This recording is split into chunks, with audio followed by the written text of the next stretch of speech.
Deadly Dungeon, the dungeon crawl show hosted by me, Apollo Nik, and hosted here on twitch.tv/Koibu by the Regal Goblins community.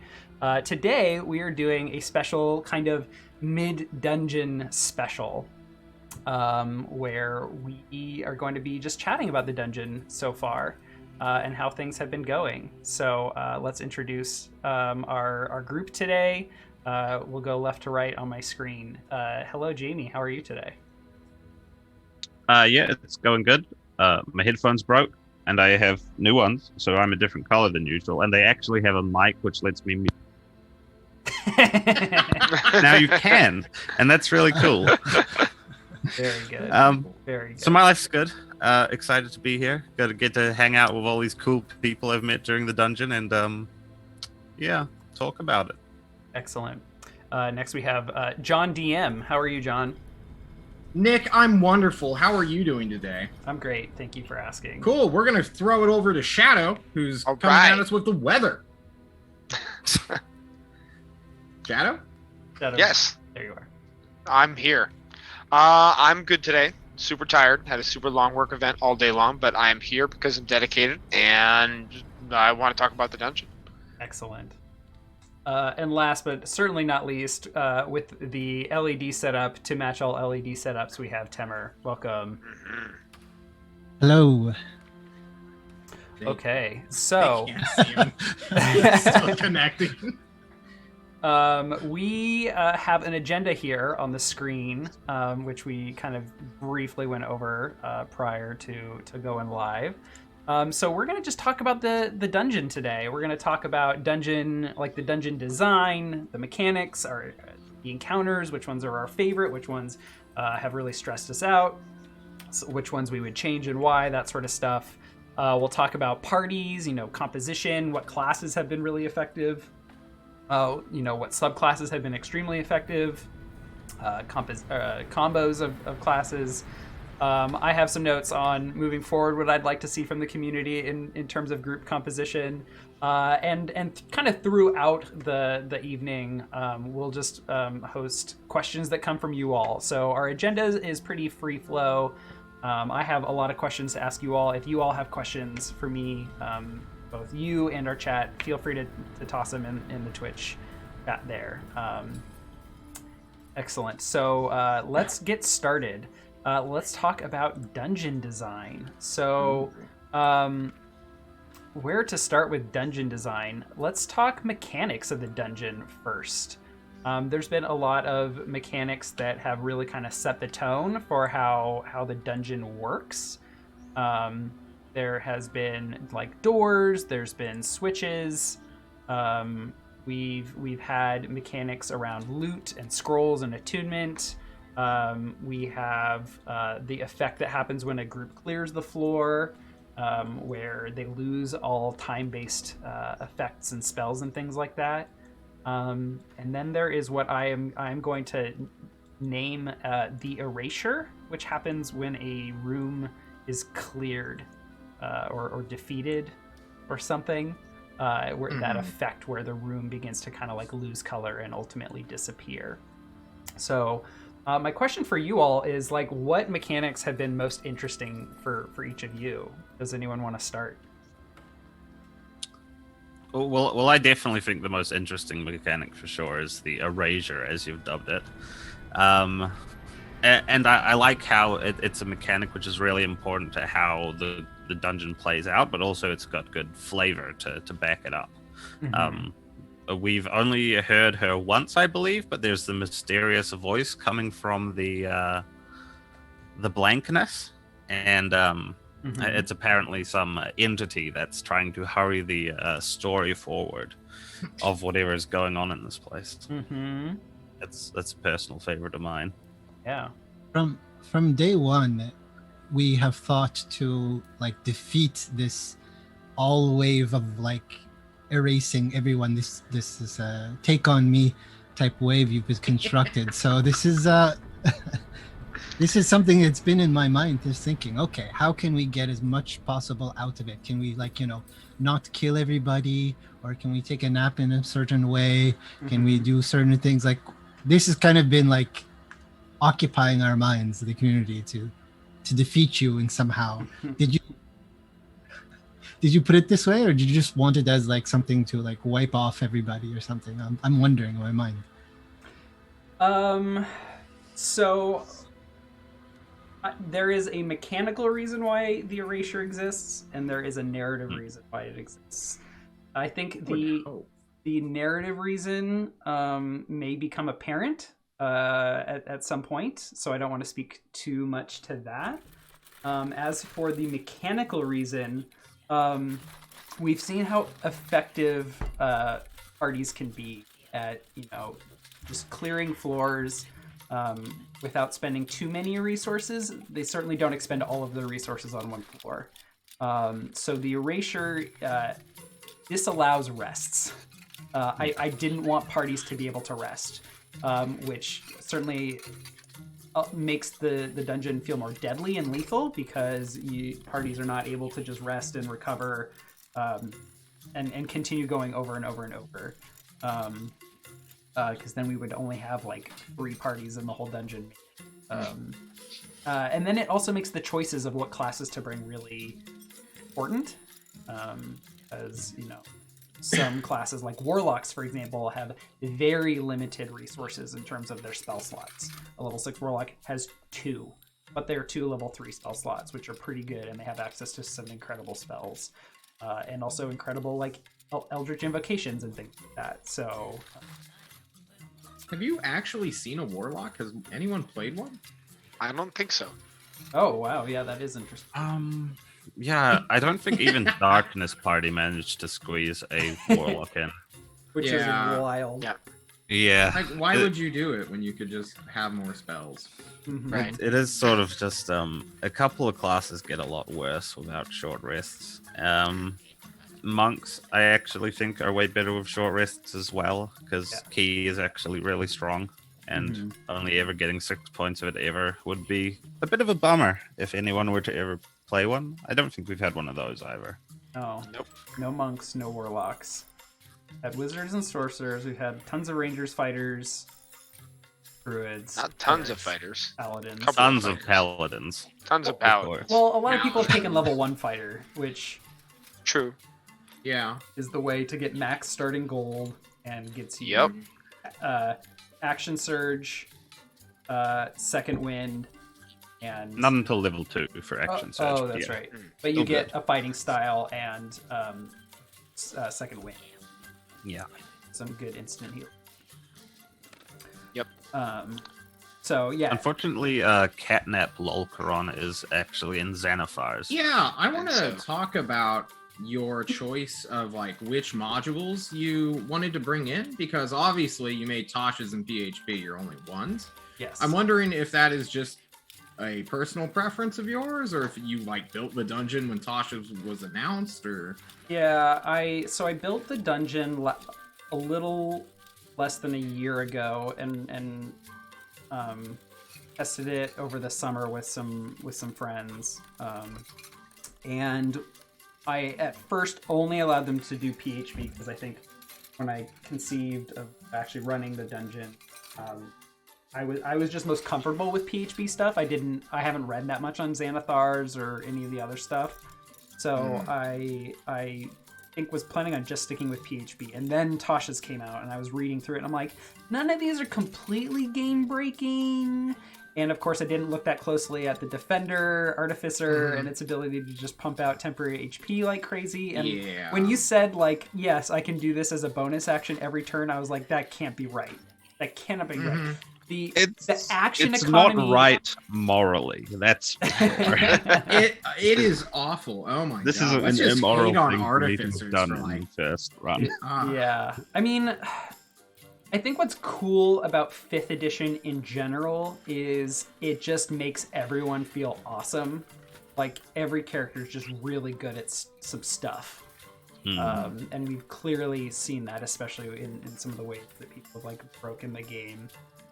And so I didn't think Tasha's would be all that bad. And honestly, I think the Defender Artificer has been the only, like, problematic one from Tasha's. The others certainly have been powerful.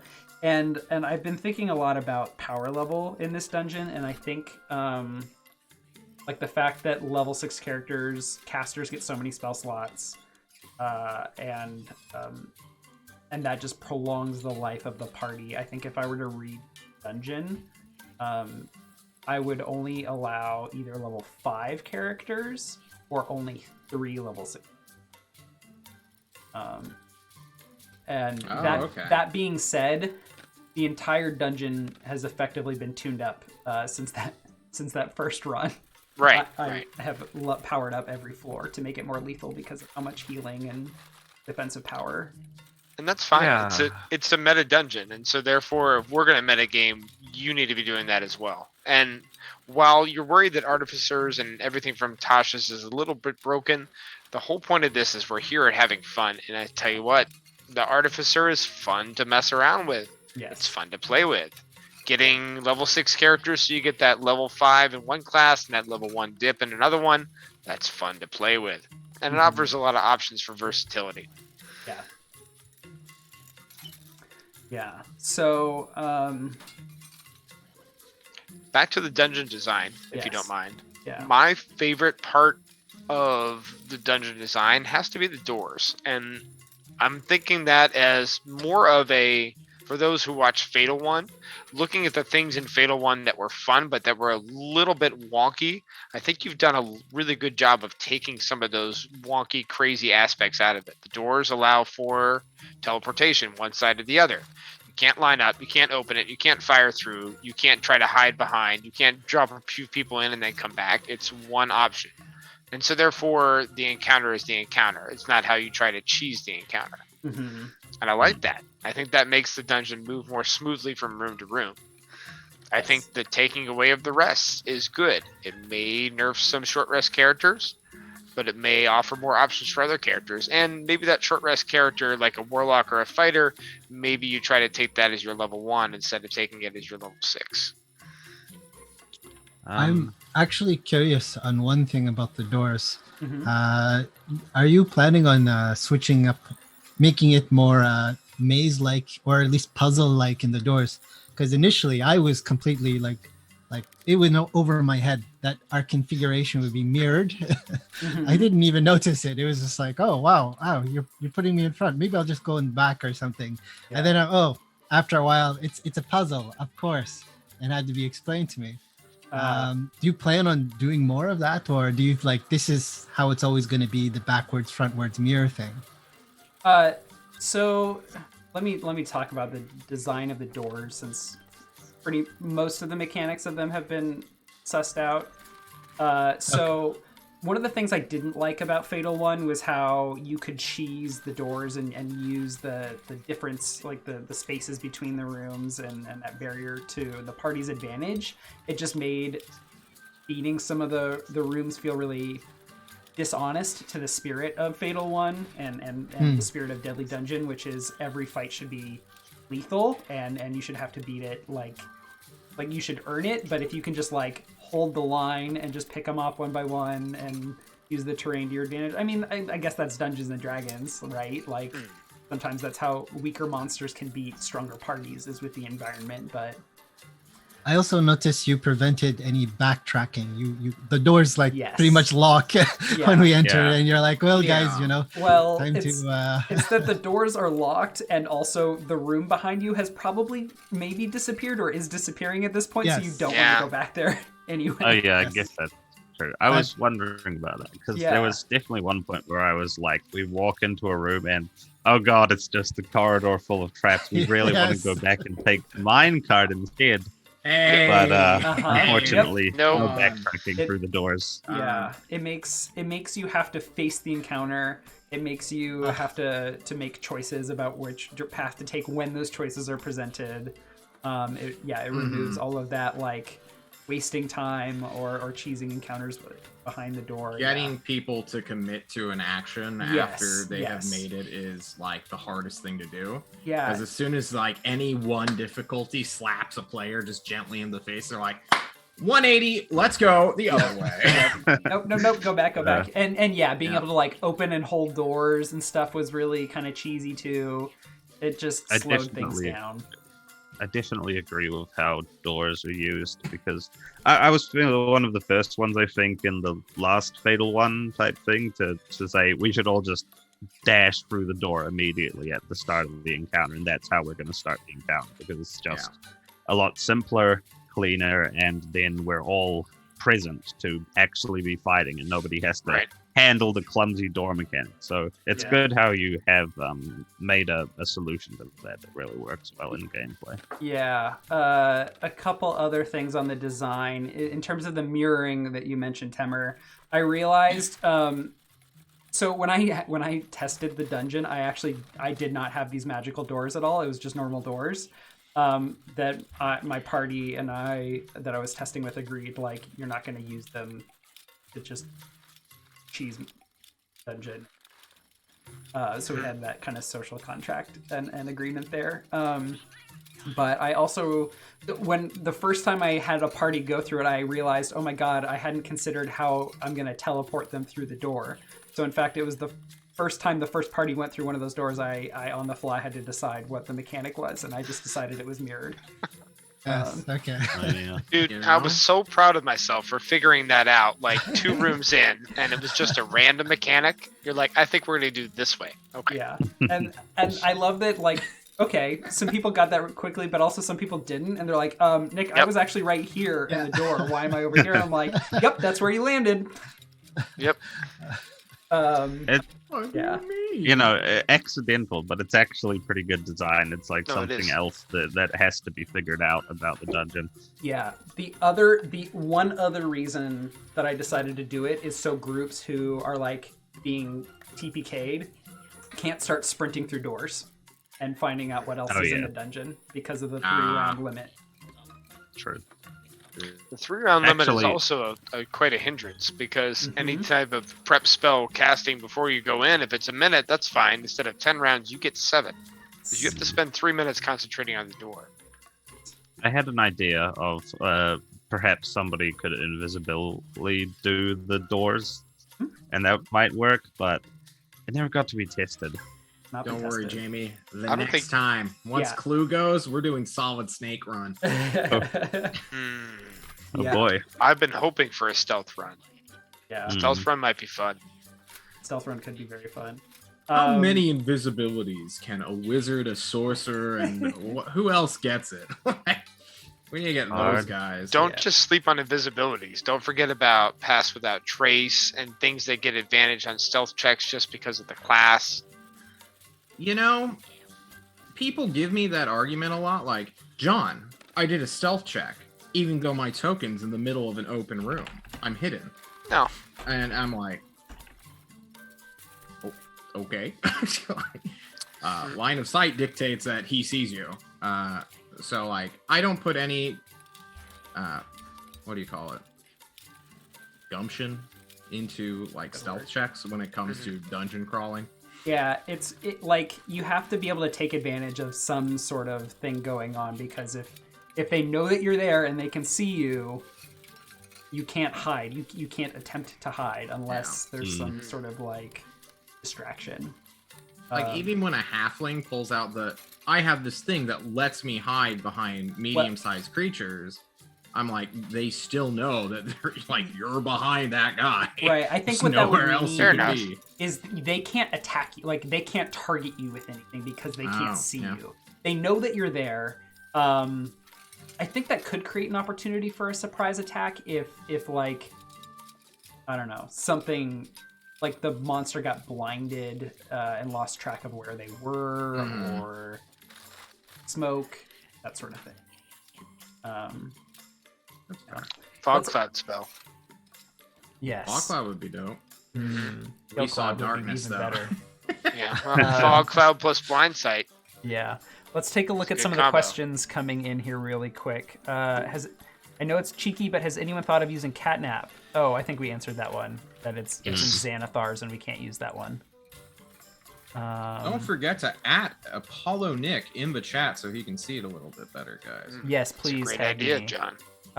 Oh yes, Rumble Roar mentioned another mechanic we haven't talked about. In terms of loot, there's some loot tables, but also the recycler boxes are neat. Yes, I think we've figured out what those do. I like how we threw away like 2 or 3 rings of water breathing in the same run. Rings of Rings of swimming. Swimming. Oh, rings of swimming! No, Yeah. Freaking yes, swimming. of course, that's the one. That was a good meme, right? Yeah. And then we freaking drown. Ah, that was really funny. Oh my goodness. I But yeah, find it's that good. Like, I was gonna say I find the recycling bins to be interesting in the fact that okay, we can re-roll something, but usually they give item that's on par of the one you put in, and it's usually the one that was given to us. It doesn't take anything else. It's not like a oh wow, you get a wish scroll or something amazing like this. It's going to be something that you expect. It's going to be like on par to what's applicable for the particular Right. dungeon you're going through. unless you find the good treasure chests or the great treasure chests, and then those are pretty decent. We have So- seen, I believe, 3 different loot tables so far. Have we? oh, I thought Yes. Oh, Nick looking at his 2 macros. Yep. I'm Nope. trying to remember when would we have seen? So you said there's chests, there's good chests and great chests. Where did we see a great chest? What are you talking? Hold on. in right, case I'm just- anybody's unaware, there's this nice Google Uh-oh. doc that we have where we're looking at all of the maps and such. And yeah, I don't actually know where we saw a great chest. Apparently, a Frostbrand came out of it. Oh, that's Yes. right. We did What? see a frost. Simple chest, Oh, good man. treasure, great treasure is what I have listed. Now, it's possible that I mislabeled it, but I don't think that I did. Yeah. The original version of the dungeon had a lot more, but it became apparent quite quickly that don't. So I've been dropping loot, and by dropping loot, I mean removing it Yeah. as Yeah. I tune the dungeon. That's sad. I think actually having like treasures that you can find and make use of is something we both didn't get to see a lot of in the first Fatal one, and also is sort of missing here. Yeah, I feel like it would Wow. be really cool. which is The Problem with the disappointing. first Fatal Side one is of nobody it. searched for it long enough. Yeah, that's came with such a cost. Yes, it And did. I was And very it- upfront yeah, with like- you all, like, if there is going to be hidden loot, it will be thematically appropriate, which you all did find one of them. Yes, Well- the invisible walls room. The displaced. That was a good one. There's something so like basically like it triggers something in your brain when you get loot or you discover there's something loot. It's like, oh wow, you know, it doesn't matter what you kind of get, but it's like immediately that satisfaction that like, yeah, you know, you Yeah. got this. How And- dare you abuse the gambling instinct within us, Nick? Yeah, I think again, if I redid this as it is and I switched it to either level 5s or just 3 level 6s, I think I could see myself adding some more loot back in to help like reward the bigger risks. Can you guys imagine just for a moment, Nick, in his infinite glory, puts in heavy metal armor, and then you guys have to like take off someone's armor for 5 minutes and then put it on him for 10. Like, can you imagine? Like, oh, you get a +3 plate mail. Ah! Yeah, Yep. if you have the time for that. Right, it takes so long to put on that the room fades out. What Yeah. what do you all think about the amount of time with the Well, it's erasure? perfect, right? Because it's 10 minutes is just enough. You know, it's about 10 minutes. You can cast 1 ritual spell, 1 prayer of healing, and do some investigations that take around minutes. I think it's just the correct amount of time. Yeah, I have it pegged at 11 minutes after the Yeah, last monster dies is about what Nick runs. Or it's 11 minutes-ish until Nick gets bored with what we're doing and says the room fades out. It's One of the also two. weird that, like, sometimes the little squiggly things happen, but sometimes he doesn't narrate that happening. Correct. I'm not sure if there's been, like, a pattern or anything. There My ultimate- has been logic to it, I can tell you that. Oh. Uh-oh. Okay. I'm not Yeah. just making I that I shit think up I as need I to go go. back and We're rewatch gonna have to do episodes. some snooping. Some of this shit I am making. All right. Please don't spend time going back and rewatching Okay, hours of fair video. enough. It's Don't not worry, worth it. It guys. is not worth it. 28 hours. Just try to connect the dots in his brain. I want to see those crazy all paranoia good. charts on walls. And I spent some time this week making notes. This- Paper. If you didn't like pick anything up, if you didn't pick an if you pick something up that Shadow has not already picked up, then you've won D&D at that point. You know, like That's true. it's Mm. Shadow's always rocking a nat 20 perception. I'm a little OCD, and this gives me an outlet, so I run with it. Well, mission accomplished for me then. Okay, I've helped one person cope with life. Mission accomplished. much appreciated. Okay, Jeez. some more questions in the chat. Rumble Roar asks, "Can we see the minecart ride?" At one point, the Darkness party had the choice between the right door and the left, which was a cart with some bubbling lava underneath. They didn't really see much past that. We will see that at some point. I'm probably gonna just do a whole reveal of the whole dungeon once it gets beat. At which point we'll see it. That'd be cool. I've talked about the fact that I can recycle encounters that just get completely skipped, but that would require a lot of work for me to like copy paste and do more lighting on more maps, and then it would be weird because when I publish the dungeon, which I will also do when it gets beat, then there's like multiple copies of the same encounter in the dungeon. Yeah. It seems like you already have the entire place mapped out anyway, so Yeah. it would just be for our own satisfaction. Yeah, we'll see it, and it is a cool encounter that we missed out on, but that's all right. Let's see, how much does a cardboard box cost? Cardboard hasn't been invented yet, so can't buy it. no cardboard technology. I think It that's is- the Solid Snake reference there Yeah. for the stealth run, A little using the bit of- cardboard box to hide from people. Oh yeah, see how that works out for you. You could probably. Ooh. Okay, sleep nice the bad bard guys song. and take a short rest while they're sleeping. Oh, interesting idea. That could work. No, it can't. By the way, Yeah. Can't. Chat. Sleep is a Sleep 1 does. minute spell. 1 Yeah. minute duration. Well, one of you's going to be casting a lot of those while the other Right. rest. Yeah. Neil did You have only the, need Yeah. 60 spell slots, and you The have to roll the sorcerer- right HP. The Neil- sorcerer is just constantly meta magicking. Just like, Oh boy. I will burn all of my spell slots to keep this one guy asleep forever.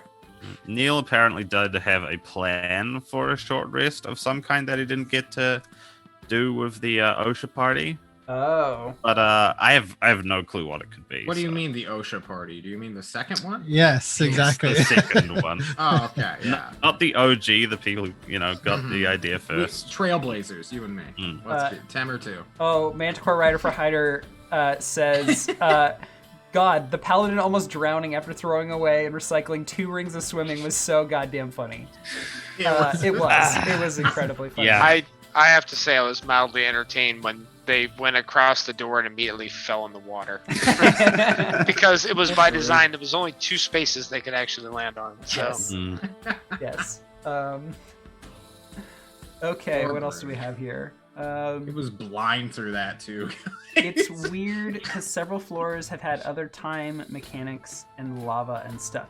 Oh, yes, this brings up the one other yeah. thing I wanted to bring up with the doors. So, in terms of the encounters and combat, doors have achieved almost exactly what I wanted them to, with one exception, and that is that most parties for most encounters just hug the door. They don't move for the whole encounter. Well, you can't really blame that when, like, initiative is reload. yeah. and- Yep. That is kind of like the one thing that irks me about this entire. It's a hard thing to stop happening. Like they True. might like spread out against the walls, if anything, but like there's never an There's- incentive to go further into the room. sure, Yeah, Nick. What's the exactly. incentive to make them Exactly. spread out? Well, we'll find out in the next couple floors. Right. Ooh. I know that Jeez. in my personal game, the incentive to make people spread out is a breath weapon. My players will tell you I use them all the time. Yeah.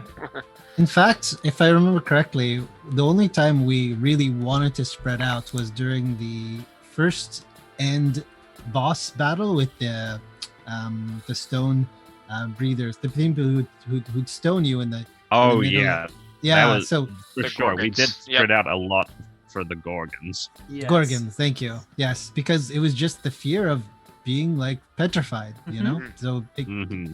And then all we- the goblins started coming down from the stands. It was a bit of a mess. Yeah.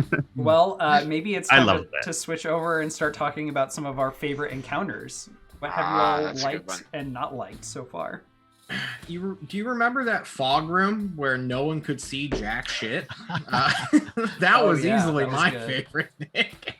Yeah, here I'm gonna. We've had the Roll20 open this like whole time, and I haven't done anything with it. I'm gonna make a token that we all can see. was you fall in lava. Oh, really? Let's do. That was hilarious. Can you tell me more? Yeah. Let's I grab would our like to know favorite. how, why, and where. So much fog. So that was just like, I'm gonna walk around now, everybody. All players in control. That encounter, I did nothing in it. And then I stepped in lava. Okay, let's. I'm getting a token set up here real quick. That was a good encounter. Which one? Sorry. I'm still talking about your steam room. Oh yeah. With the invisible Methods, lava. steam methods, you know, and Yeah. I think it was great because that one actually was neat because you had to go out into the room to find what you were fighting. Hmm. Speaking of, crowding around doors. Okay. Oop. We're gonna take a walk down memory lane here. oh wow. Oh, that Oh, okay. this reminds me of my favorite. Yeah, when we walk in, is the one after this. We walk into it. We walk into the room. It's full of like goblins, and then Shadow's like, fireball, Oh, and everyone's I don't gone. think. Oh, there we go. And everyone's gone. Why? Did I get sent a Roll20 link, by the way, or are we just going to watch it on Twitch? I did Yeah, send a it's link. in the, It's in the Zoom meeting. Zoom chat there. For some reason, Oh. Streamlabs is not picking up Edge, so I need to. Oh. Wait, you use Microsoft Edge? Yes. Actually, I changed to it. It's like gotten What? way better. Chrome Yeah. It was is- really, uh, really bad sense. for a long time, but Yeah. then they improved it. There we go. More Chrome malware? really- More... What? Drinks your RAM. Chrome really drinks your RAM. Like, Okay, it's This just is so like- true. so Yeah. the reason why is because I use Brave. It's my main web explorer, and so I have my Dungeon Master account signed in on that, and then I have a different account that I use Okay. to stream what you all see, so that the stream doesn't show the GM layer. I Right. know at one point for that account, like the dynamic lighting got ruined, but it didn't show any of my notes, which was good. Yeah. But like if I were to have like two instances of the same browser open, sometimes if it crashes and you reload, it reloads like the other account. So I didn't want to risk any of that happening. So yeah, walk down memory lane. So we have the goblins and the goblin bosses.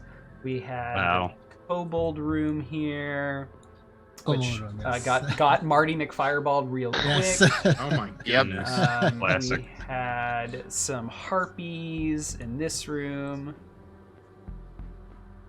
That I- one was really fun for me because I literally walked around the room not being able to do anything for like maybe 35 minutes. So I'm sorry. frustrating. Yeah. So frustrating. No, don't apologize.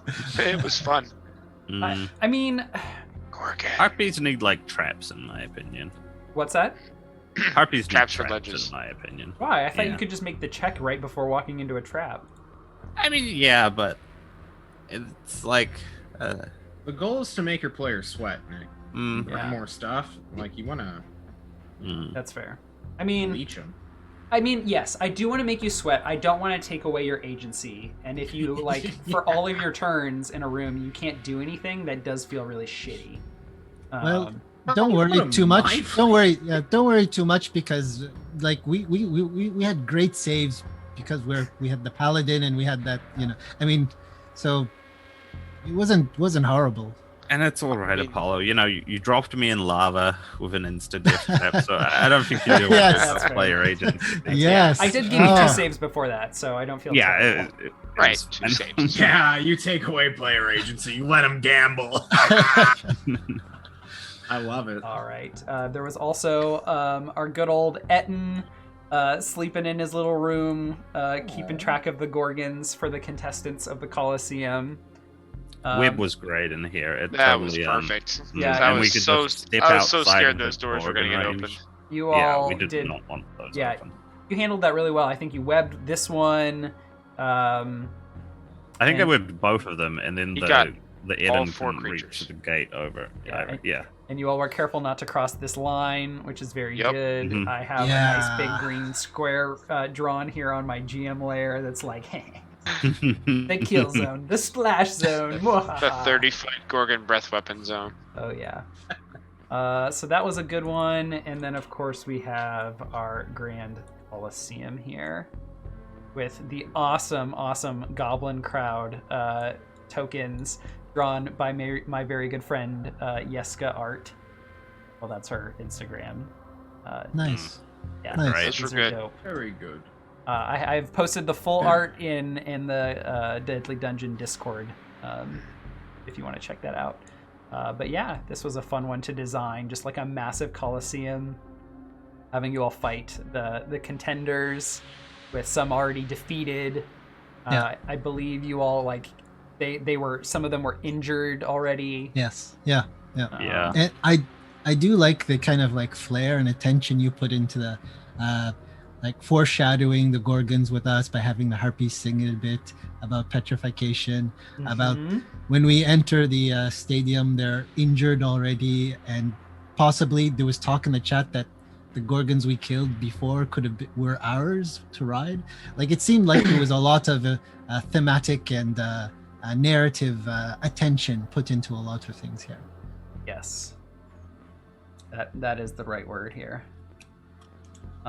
Yeah, this was a fun encounter to design, and especially the goblin crowds have some specific rules for how they work, which we'll share later. Actually, we can just share it now. That's fine. Yep.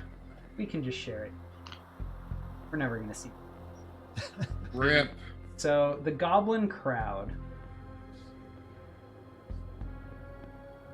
Goblin.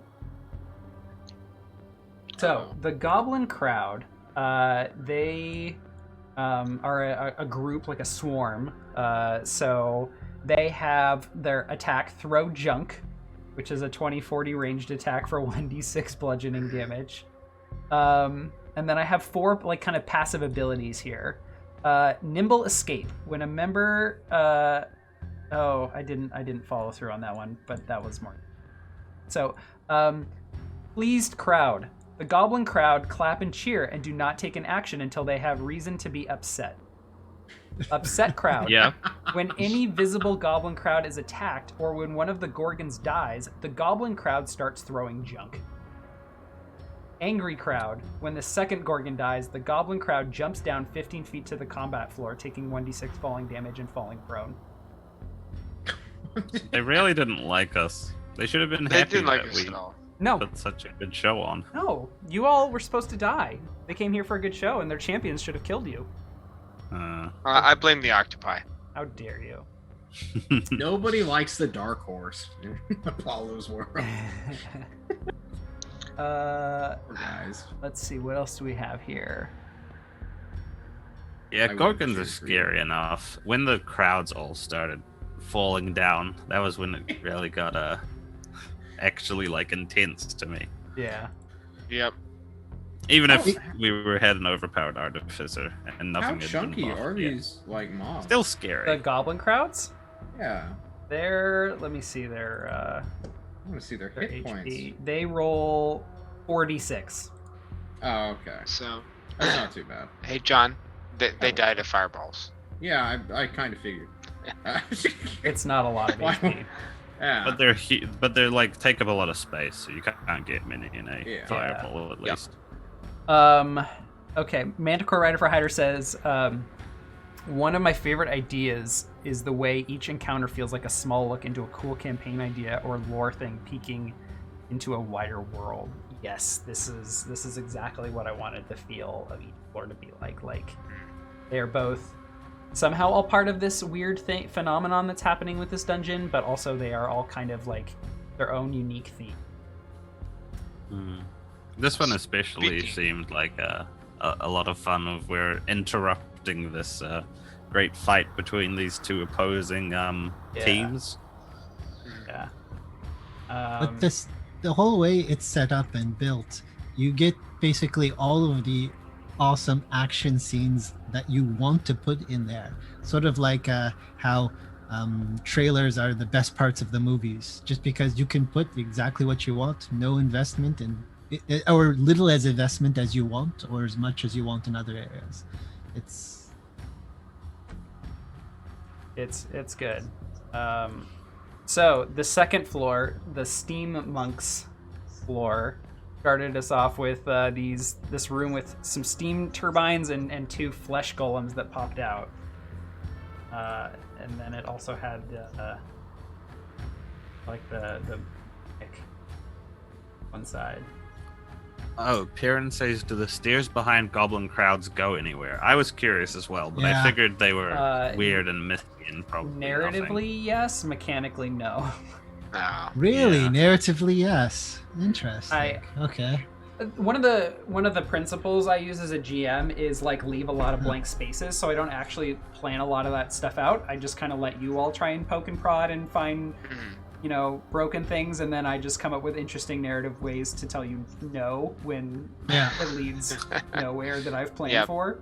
Yeah. So I think, you just saying this, I think, oh, okay, there's a metal grate that closes. And you can't open it. Right. Yeah, that's lame. You have to be Sorry. very... It's more lame to not allow the discovery like this. Like, let them discover it. It's a failure. Okay, fine. Breakthrough, and then I cave in on you. Okay. Yeah, Temhr. Jeez. I mean, at that point, actually, if I think about it now, it's like, okay, let's say, I mean, this is the final encounter of that floor. Okay, you all decide to exit the floor a different way. Great, it leads to the same fucking place. Yeah. That's how you do it. And then I just find some narratively interesting way to make it seem like, oh yeah, you come from like a side passage. Like there's actually a side passage here in the wall of the start of the second floor. Yeah, I don't really mind. I like- figure it's obvious enough that it's like a side area that's not really intended. Yeah, and, like- but it is like Yeah, it's like flavor and instead you all push this bookcase that swings open and you arrive through this way.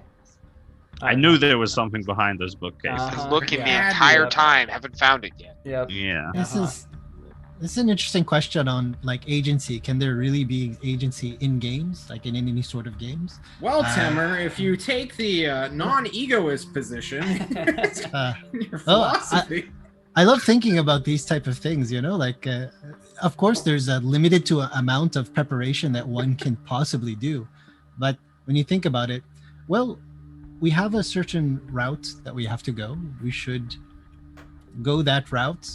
How can we go that route? How much variety can we have? It's variety in your imagination of how to get there, but there's a route that is planned. Yes. There is.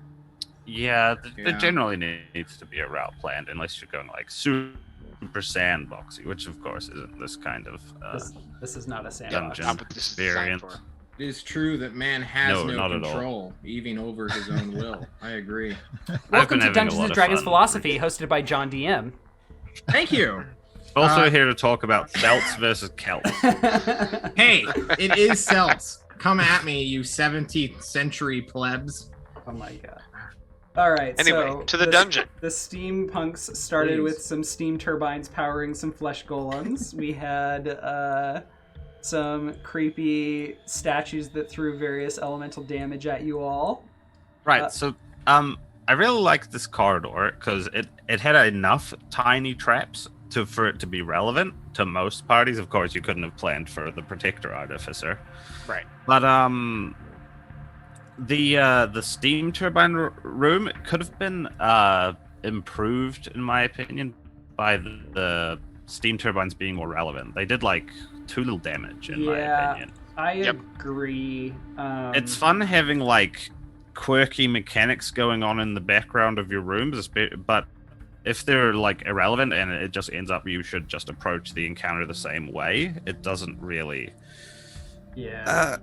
make it as interesting as it could have been, in my opinion. Yeah, I have the steam turbines as they hit a random target, or I roll a random target to make an attack, and if they hit the flesh golems, it heals them. But if it hits one of you all, it have it as a D6. Really not a lot considering it's an attack that, like, I think missed almost all the time. Yeah, it wasn't scary enough to prioritize. Mm. So therefore, we didn't prioritize it at all. I think I could. What I could have done is like all targets wearing metal every round take damage, and the flesh golems heal every round. That would have been dope. Yeah, that would That's have been way more incentive to try to get them out first, for sure. Yeah. Or anything that takes lightning damage from the steam turbines gets stunned for a round, and you lose an action. That would also be scary. Yeah. And they could like haste the flesh golems maybe as well if they get that. I think when I originally had this encounter designed, there was one flesh golem and one steam turbine, and the turbine did do more. But then I was like, these parties can handle 2 flesh golems. Let me tune down the turbines a little bit because the flesh golems are going to be a lot more lethal. And then you all were like, no, we're going to just go down really fast. I mean, they have like what 8 AC or something like that. Yeah. They're way too easy to hit. And neither one of them, I think, berserked.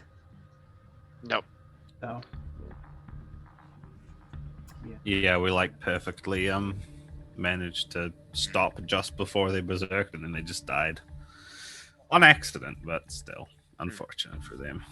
Oh, so speaking of these floors, which nobody spoke of, there was a question that came in about dungeon mechanics from you, Shadow. How do the colors of magic determined by the detect magic spell in episode 2 correlate to the dungeon? Do the colors? Would you like me to speculate? Let me Or would finish you the like to question answer? and Cool. yes, Okay, and then you can okay. speculate. Do the colors of the sconces in each floor correlate to the type of challenges on the floor, such as green, the magical color of necromancy? Does that show up on a floor with a lot of undead monsters? Ironically, yes, it does. Yeah, go ahead and speculate. What do you think? Well, as I've looked, there have been 3 floors that have had different color sconces. Floor 2, 4, and 6. Floor 1, 3, and 5 had just a basic yellow sconce. And the ones that we found are this floor here that we're looking at right now, which is a red, which is evocation, which is lightning damage from steam turbines. Lots of traps that have all kinds of different elemental damages and all kinds of things and so forth. And then transmutation was the purple one, which I believe was floor number 4, which is where we saw all of the blanking on the name of them right now, but your cool death balls of annoyance. Orbs. Oh yeah, Yes. mysterious orbs, and that's Mysterious orbs. transmutation. Yes. Oh. Yeah. Sure. Yeah. There's definitely a thing. I love when coincidence works out in my favor. Sure. No, No, but that's what I've been able to determine so far. There have been 3 different ones, and they have kind of worked out. okay. If it was just random luck, then it so was really good random luck. The 3rd floor has plain yellow, I think. Just like what was the 1st floor? First floor was yellow. The 3rd floor was also yellow. The 5th floor actually had no sconces That's correct. Yes. because it was the escape one from the 4th floor, which I think was just an extension of the 4th floor, essentially. Yeah. I'll just be totally transparent. I wish that I had thought of that. That would have been really cool. I just have with my art assets from ForgottenAdventures.com, which is an amazing source for art assets, which they have all of their rules on their Discord for when you can use those. Their Creative Commons licenses, anyone can use it. For commercial, which this arguably is commercial. Like you have to plug them and release the dungeon, which I plan on doing at the Deadly Dungeon. Cool. So I just have a limited number of colors, is what it boils down to. And I tried to pick colors that thematically seemed appropriate.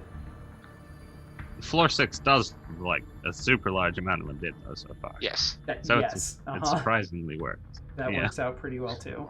Well, if you want to keep rolling on that theme, then there are plenty of other colors that you could base your floors on. What other colors did I say? Oh, I have a list. Would you like me to read them off? I've got my list right here. I'm pulling it up. I said, Conjuration is cyan. Mm-hmm. Abjuration is blue. Evocation red. Transmutation purple. Illusion yellow. Enchantment orange. Green is... Necromancy's green. And Divination is... Yes. Plus, there's a new color as well. Yeah, which Temhr... That you let... No, it was Impetuous Skink. Oh, I'm sorry. Impetuous did. Yes. Yep. Like pink or violet. Yeah, pinkish violet. Which occurred when he detected magic on the second floor. Yes. And it was something that was prevalent on the doors and a little bit in something else. I don't remember the exact occurrence of it, but it's a different type that no one had seen before. Yes. I have written, and this is, I probably just read from this, everything is conjuration or cyan. Everything. This was, of course, the Back to the Future party, so we had a couple of different theories about what the bright pink was. Yes. The power of love, or maybe time magic. Love. Makes sense. Of time course. Magic. Interesting. Isn't time magic? Doesn't that fall under like evocation or something? Or not evocation? I guess Time Stop has a school, but I don't know. Does it? Anyway, let's keep moving. Sounds good. Anything else? So we move on this floor. There's the Orc War Chief room that had this like strange berserker gas, which we saw one character fall under. Oh yeah, that was the mechanic. I remember. What I described. You like had to make attacks or something. Yeah. I was enraged. Yeah, that was Marty that fell victim to that one. Actually, pretty dangerous if you have too many spellcasters. Sure. Mm-hmm. Temhr, in the chat, you asked, was there ever a button?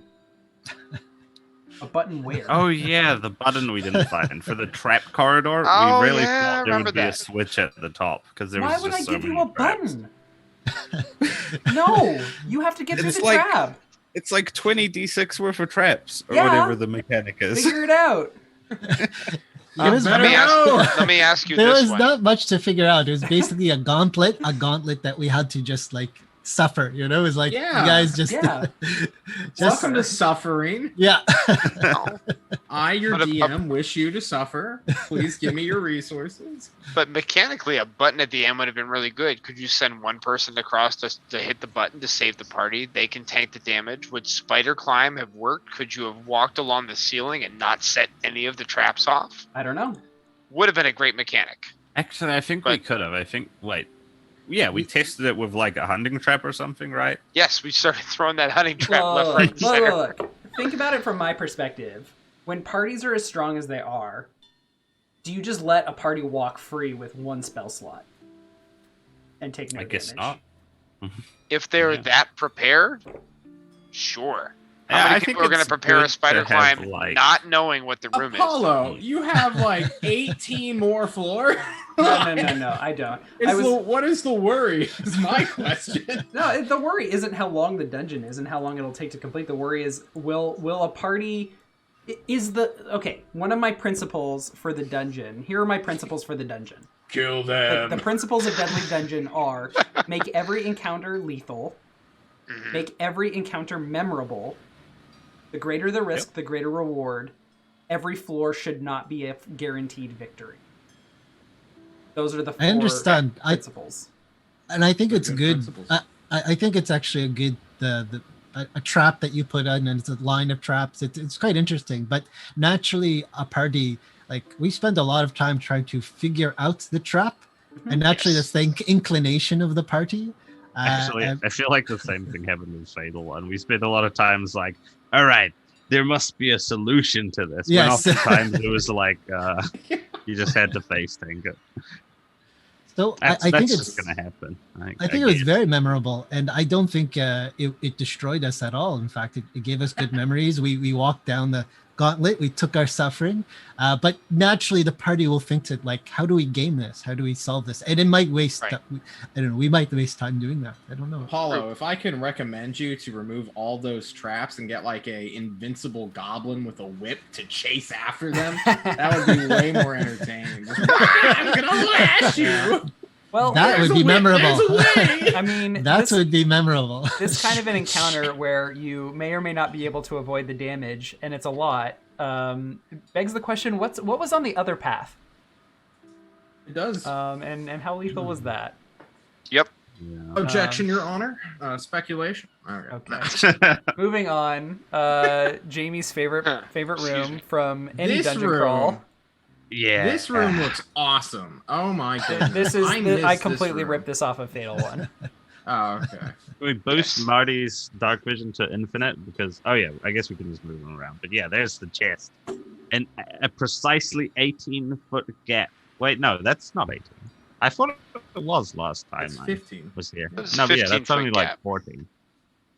14 it turns out. I thought it was 18 because then it's like a really interesting character design. But no, it's 14. This one? Yeah. Oh, I- well, Did we okay. have anybody that I don't could have jump the tile exactly measured out. I have a number written here, and it is 12 feet. Uh-oh. Excellent. Wait, did no one jump this easily jumpable? No, I think. No, well, I mean, 2 of us died, so all the party I can't members. really say what Yeah. that it was. Okay. All the party members with That enough would be strength to amazing. jump it I'm burned in the not gonna lava. lie. I came into Deadly Dungeon a little late. I watched a party get eaten by an illithid, and I was like, I'm going in, boys. That would be amazing if we saw this room and we're like, let's jump it. It would be amazing, kind of like a show of like lack of self-preservation. You want to know Just something like, really, really we'll mean? do it. What? Those 3 squares, are they This one right there? This square is not a real square. This Yep, falls. I knew it, and that's why I didn't Ah. jump it. That's totally why I didn't try and jump it or Now do that- anything with it. That being said, and this is kind of mean, I rearrange the tiles every time. If a party were to come through again, those tiles would be entirely different. Oh my god. Monster frisbee. Yeah. Oh my goodness. Okay, this is I don't think there's a continue talking about this one. Let's talk about this encounter. This was fun. Ooh. This was This fun. was I one was of- this was my I was favorite. so annoyed. I was very frustrated watching this. Yes. Yeah. So, for people tuning in that might not remember, there is a pixie in this room that wants to play tag. An invisible pixie that wants to play tag. As you grow closer within a certain radius, you just feel hot or cold, whether or not you get closer or further away. And then within another radius closer, you start taking damage. How was Yeah. that tag? You had to find the spot. You that have to pixie was find the in pixie. and grab them. But not only were they moving around on their turn, but every time they were also readying an action to move if you got within 5 feet of them. Yep, they It's dashed Marco away Polo, every time. Yeah, But you're Essentially. slowly dying. Yes. yeah. This was. I was That is a good one. no. It Go was back I and like watch. that Go back one. and watch it, John. It was fun because I sat there trying. It was me and Griffin That were still sounds alive fun. at this point, and Yeah. we were moving around the room trying to figure out where it was, and we were using perception checks to try to listen for movement. I pinned where it was. I finally figured it out. I cast Fairy Fire. We revealed it. We could Fairy see Fire it. was good. And then I walked one step too close to it, took 1 fire damage, failed my concentration save, lost Fairy Fire, and then we had to just Brent find it. I think the brutal part of this is that you Oh, only that's had, great. you only had 2 party members left, so you had Yes. half the action economy to deal with it. Right. Oh Yep. my goodness. No, this is my favorite room, by the way. I thoroughly enjoyed this puzzle, even though I didn't figure it out until after it was over. Like I couldn't figure out that I was taking damage from the pixie and not from the fountains, but still, Yes. this was good. This was good. Oh my goodness. And then my least favorite room from this floor, because you all broke it. By the way, the art asset is just peeking through from the last room. Yeah, this was supposed to fuck everybody up, and then you all used gust of wind, or Griffin broke that one horribly. That was incredible. So horribly. I didn't Wait, know what what to happened? do. I didn't know what to do. Did he just shove all of the monks in the Yeah, they Okay, couldn't get yeah. close. They Yeah. couldn't do Actually, anything. to Yeah. lava room a little. Griffin also has thorn whips, so he was Yep. pulling all the minotaurs into the lava, Yeah. and then again in this room, pulling all the monks into the pit, I love gust of wind, environmental blowing them all challenges. into the pit, This is and none of them could amazing. get close because he was just Yep. so on point with pointing it in the perfect direction to screw them Right. all over. I And also made the The mistake. crazy part about it, yeah. Go I ahead. made the Apollo. mistake of writing you all off. I thought you were just gonna die, so I Yes. didn't go hard on my first turn. Mhm. Which I am not doing anymore. This was the point where I decided, okay, the community's ready. I'm holding Yep. nothing back. Mm. Well, the crazy part is you would move next to him, and then he would move away from you, so you would be forced to use your reaction to attack him. And then whenever he pulled him in the pit, you didn't have a reaction to Featherfall, Yeah. and so therefore they all died. I mean, but I think had to try and attack him. I had to You had break. to. I had to You kill had to him. break the I didn't- concentration. Yeah, I had to. There was no other choice. I think I passed the Phantasmal Force Wisdom Oh, yeah. save against the 4th level spell from Zareth. Mm. And then I just spent the entire battle trying to body block so that he could Yeah. move around. I think I passed a whole bunch of acrobatic saves because you tried to grapple me, and I was a bard with like +9 to acrobatics or something, and I Yeah. slipped out of every single one. Yes. And Perrin Golden Eyes does recall I asked you all if you wanted to sunset your run. Yes. Prior to the fight or in the middle of the fight. And you Famous all were last like, words. no, let's just give it the old No, college try. let's play it out. Mm. Yep. Goodness. I think I did myself a disservice with the Zert. I think he got The Zerf. pulled and he did get his like feather fall and jump, but I think I just let him die too easily. So okay, we're gonna move on to the next floor. Yes. Yeah. So next floor, the menagerie was very fun. Had Your Bernie Sanders fought for his life here. Mhm. yeah, we had a room with a little doggy door here. Which I think Rob rightly just like slammed a kitten or an iron spike into to prevent the mastiffs from. There was a team in between, right? That Yeah, explored it, and then Rob's team. Yes. it was all of these right here. Or doggies. They all got trapped. Buggers. Oh, we lost our music. Come on, roll 20. You can do it. It's fine. So we had First team would pray to Apollo, but unfortunately Apollo was not listening. This god, the god Apollo was like, no worries. This proved to me to be like the most lethal encounter in the floor because of the Yes. breaths. Yeah, I Oh, one note I have yeah. written down from our chat today is more breath weapons. Yep. Yeah. So yeah, that was good. We had the Hydra, but not only the Hydra, but like some snakes and crocodiles too, which further complicated it. All right. So this Hydra, it's not a smart Hydra.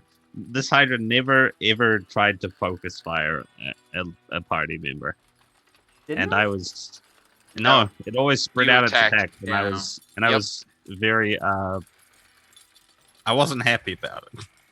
Yeah, I think maybe I was targeting someone with a spell. Maybe No, it you literally attacked all 4 party members with 1 attack. Mm. Multiple times. Oh. Maybe I was just glad that there was finally no temp HP barrier on characters. Yeah, So I was like, there you ooh, go. look at Yeah, all this health thought bars maybe dropping. you could go a little easier on them. Yeah. Mhm. Yeah, and I think I learned after the fact, but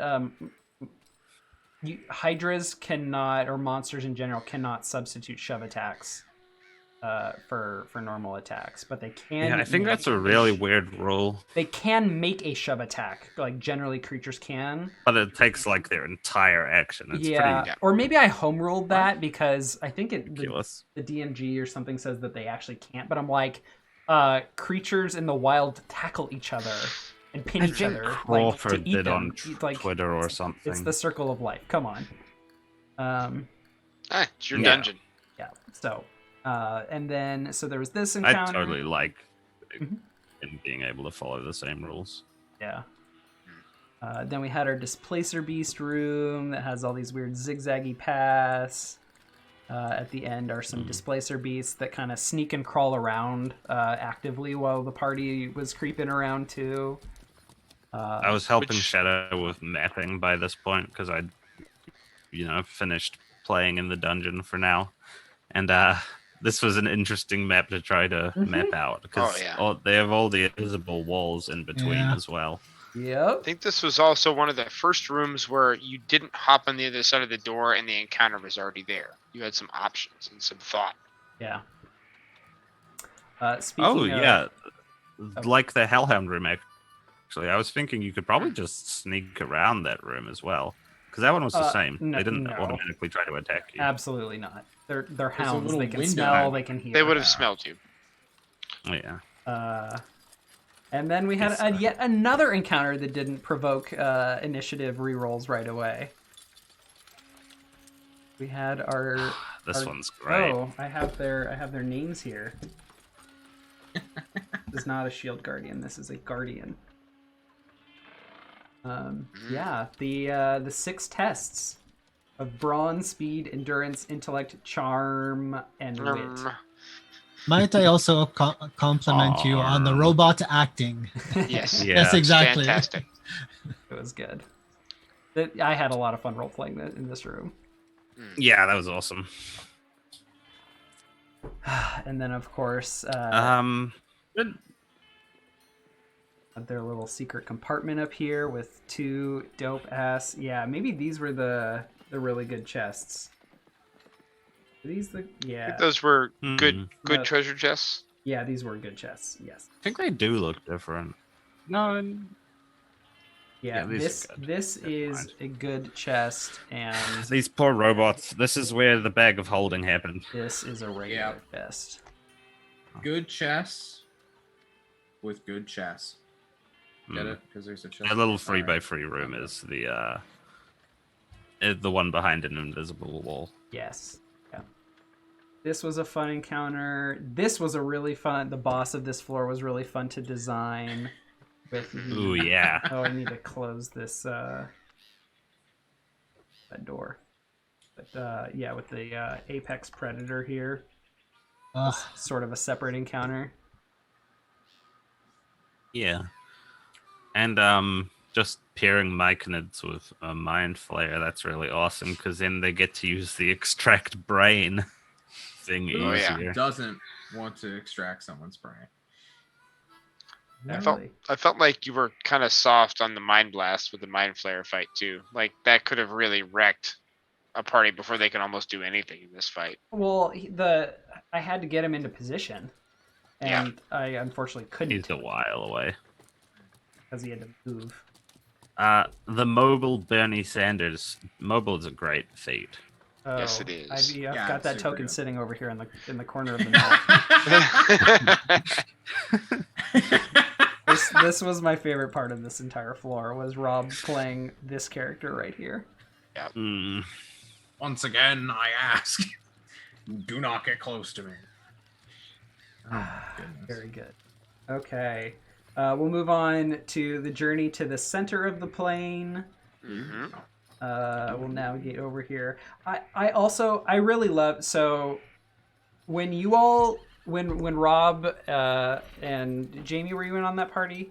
No. No. No, No. we were the first OSHA crew. Yeah, that was Light and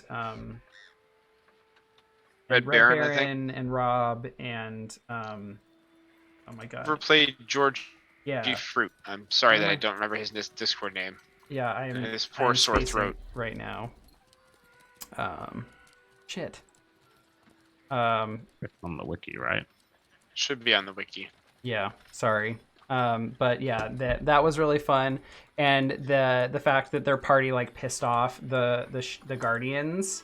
I immediately started like zipping over to this map while I was narrating like the final boss resolution of the Apex Predator, and I started editing this because this is its natural state. But then I like hid the boulders and I created a wall so that the that encounter was always going to end with the wall coming down. I decided, so I made it more narratively interesting.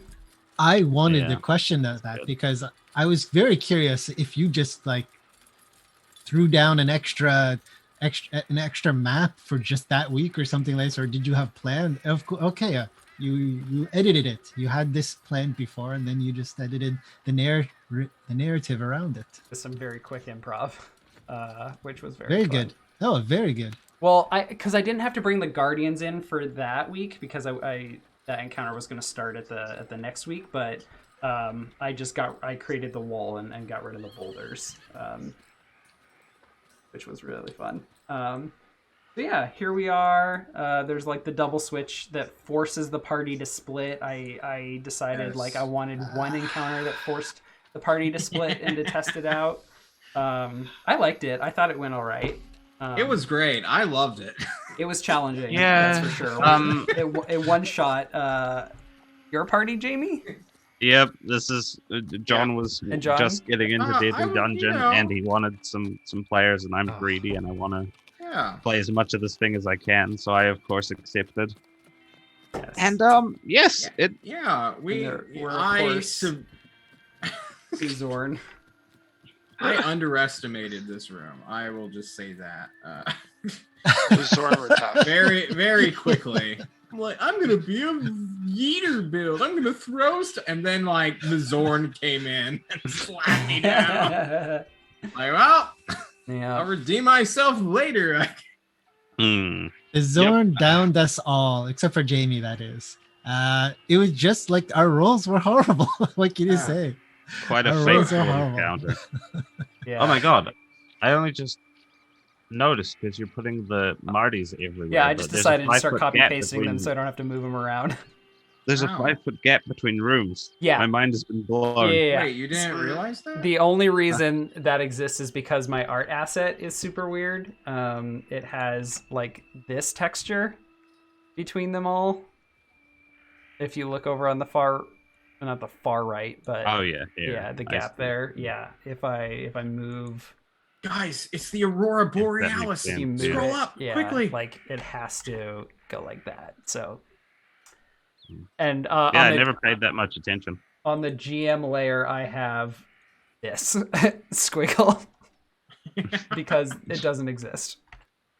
Anyway, so Good. yeah, what did you all think of the mysterious orbs? I couldn't wait to interact with them. Oh yeah. They were The good. Swarm Keeper really wanted to shove people into them to Oh. take advantage of the stunning feature. Yeah, That was really cool because it was like another. It was an important feature that rewarded you for interacting with it. mm-hmm. Mm. Yeah, I added them. This is, I think, the last floor I designed. So at that point, I kind of was thinking about like, ooh, I want some mechanics that really force movement, and kind of play with the terrain that are completely random and unpredictable, even if it is like to the detriment of the monsters. Hmm. So I think it really created a lot of tension for everyone, which was really fun. Just not knowing how that might turn out. The good thing about adding randomness in such a way is that it evens out pretty much everybody who's fighting you, everybody of your teammates. Everyone can be kind of like they can fall prey to that. Mm-hmm. Exactly. Yeah. Yeah. Yeah. Other than that, we of course have the lizard folk with hidden shadow demons. I believe they're called. Yes. The The room, being very poorly designed, has shadow demons in a room that has a lot of bright light. Yeah. Was planning on my part. But you owned it though. I think shadow demons aren't a great monster anyway. Like, what kind of wizard doesn't have light? Or what kind of adventuring party wanders into a place without a light source? They're never going to be Confident, able to use A their party with Arrogant. 4 magical darkness visions. Yeah. I mean, Easy yeah. party. People looking to redeem themselves against That might have the, worked. Right. you know, their wretched failures of the past. That's who. All right, moving along. We also had the boss of the journey to the center of the plane. Nice. Ooh, that was a lot of. It's a lot of art assets loading. You can see on your screen here. Yeah. Yeah, the T-Rex encounter. This was particularly interesting because this is the only boss that a party has like basically ignored. Yeah. Wait, they didn't fight it? No. Not they like shot a couple shots at it and then they just decided to run past and all but Neil's character died. Yep. Neil was the only character that made it. The They lava all was went down in like as well. 12 seconds. Oh, you know, it is a T-Rex. Which is it's hilarious because in the playtesting of this, the paladin got a crit and then used divine smite and basically one-shot the T-Rex. Well, you can't Yeah. balance a game around critting. Okay? Yeah. That'll happen. Divine Smite too. It's like, well, You can't balance around Divine Smite at all. No. Paladins just do that sometimes. exactly. Speaking of which, Yeah. paladins are like my favorite class because they have so many cool things they can do all the Like time. smite and Oh yeah. And they've got a lot of stand. multi-classing potential. It's cool. Yeah, like getting more Yeah. spell slots to smite. Yeah. Mm. Oh, I'm gonna shield of faith this time. I love being a paladin. It really man. is a great. It's like their fireball. Like if you get a crit on that they'll destroy whatever you're hitting with. It'll go down. So this particular encounter is meant to keep them moving. I okay. guess I allowed for parties to be able to just flee. But at what cost? Incentivized, baby. Because there's a lot of AoE and like moving lava effects here, which I'm kind of drawing Yep. as we go. Oh no, Marty.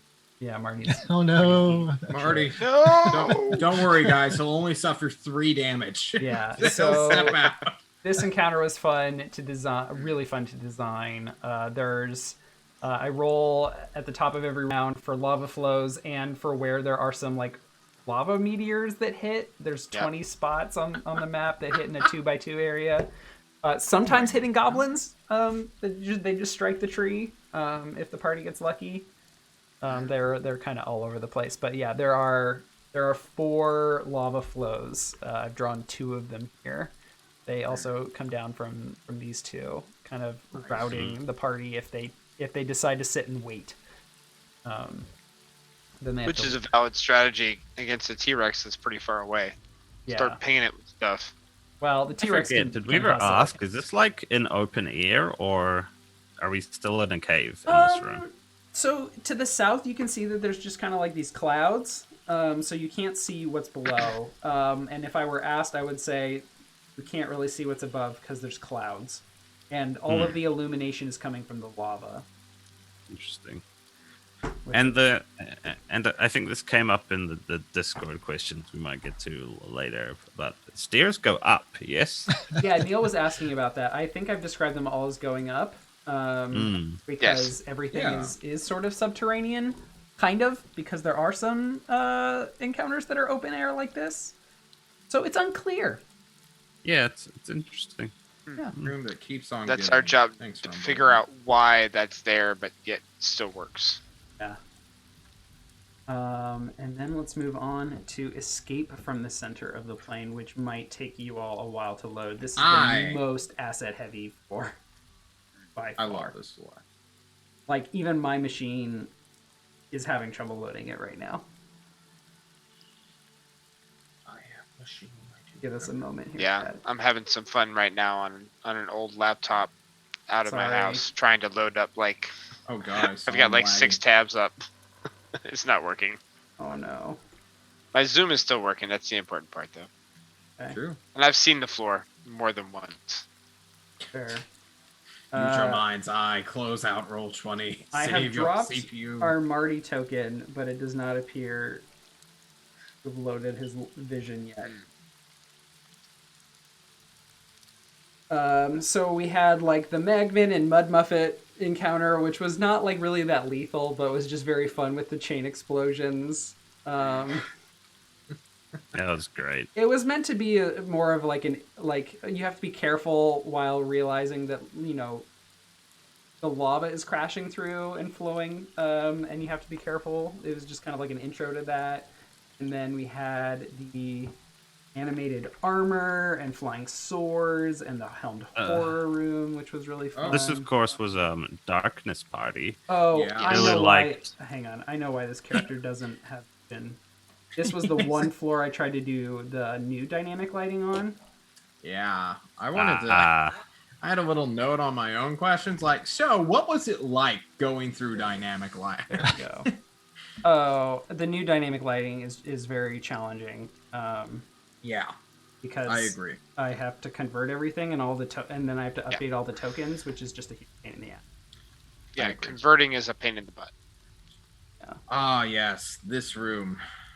I really liked with Spiritual Guardians trying to position myself to not get exploded on by Yeah. Magmans. Very good. That was important. Mm-hmm. I enjoyed watching them pop from my safe distance away like a coward. Yeah. Oh, I forgot the number. Shadow. What was the number for Spirit Guardians on this floor? 853 damage. Wow. Wow. Oh, And my a total, God. I believe Impressive. the total over 2 floors was something around like 1,200 Yeah. by the time he was done. Ooh, there there's it the minecart. is. There it is. The mysterious minecart, everybody. That totally wouldn't kill us Ooh. instantly. What's going on? Ooh, I have control of Marty. Let's just. Whoa, whoa, whoa! Hang on. Easy now. fun. All right. Quickly copy paste. You can't delete them all. We'll see it. We'll see it one day. Maybe I'll tell you all yes. off air what's in there, or we can take a peek. But yeah, this I think is. I already got told off here, but I probably did. Yeah, this was really fun because you have We to roll suffered. really well to ignore the damage. I like this room Yeah. a lot. I had some notes here. It's just like various saves of all the different types. The first is Dex. Then we have Charisma with this statue, and then Intelligence to notice the pattern of the explosions here, and then Wisdom for instinct of what like bubbles are gonna pop, and then you have to make con saves over here in the hot steam. I think the only one missing was Strength because I couldn't think of a great way to do it for all of the characters. I had considered like something like a pillar falling and one person has to catch it and hold it, but I couldn't make it work. But the formula here is for each of these saves, for a 0 to 4, you take a D12. For a 5 to 9, you take a D10 of damage. Oh. 10 to 14, you take a D8. For 15 to 19 on your save, you get a D6. And if you manage to get a 20, no damage. And you all with cool. a paladin just wrecked it. Can we talk about how many Constitution saving throws we did in this room and passed them all? Did it very well. It was Certain Guardians mathematically made it against through us this at one room. point. Somehow, it got all the way through. I was horrified that it managed to survive. Mortified. Yeah, It took a blast from the paladin, but it did. pretty yeah. good. Yeah. Oh, I should read some of chat here. Shadow demons work really well when combined with other monsters. I like them with hags and devils personally. Build a level 8 PC with some shadow demons and a hag and a devil. Well, that's just a lot. Yeah. Rumble Roar said this was a good what the fuck moment to something. Sorry, we haven't been keeping It up on was the the chat. T-Rex. Oh it yeah, was- that was fun. Don't worry. Oh, Oh yeah, yes, that's the room right. in Neil general. ran through. I remember I said this room looks dangerous, and everyone in chat was like, "Nah." Oh, I'm not sure what room Slaves was talking about there. Lava and hidden goblins. Oh yeah, so they're still talking about T-Rex. T-Rex. And then they bailed for the stairs. The boss room that keeps on giving. Okay, no questions here. Yeah, and then we had the steam room, which I lowered everybody's Favorite vision room. so they couldn't see this.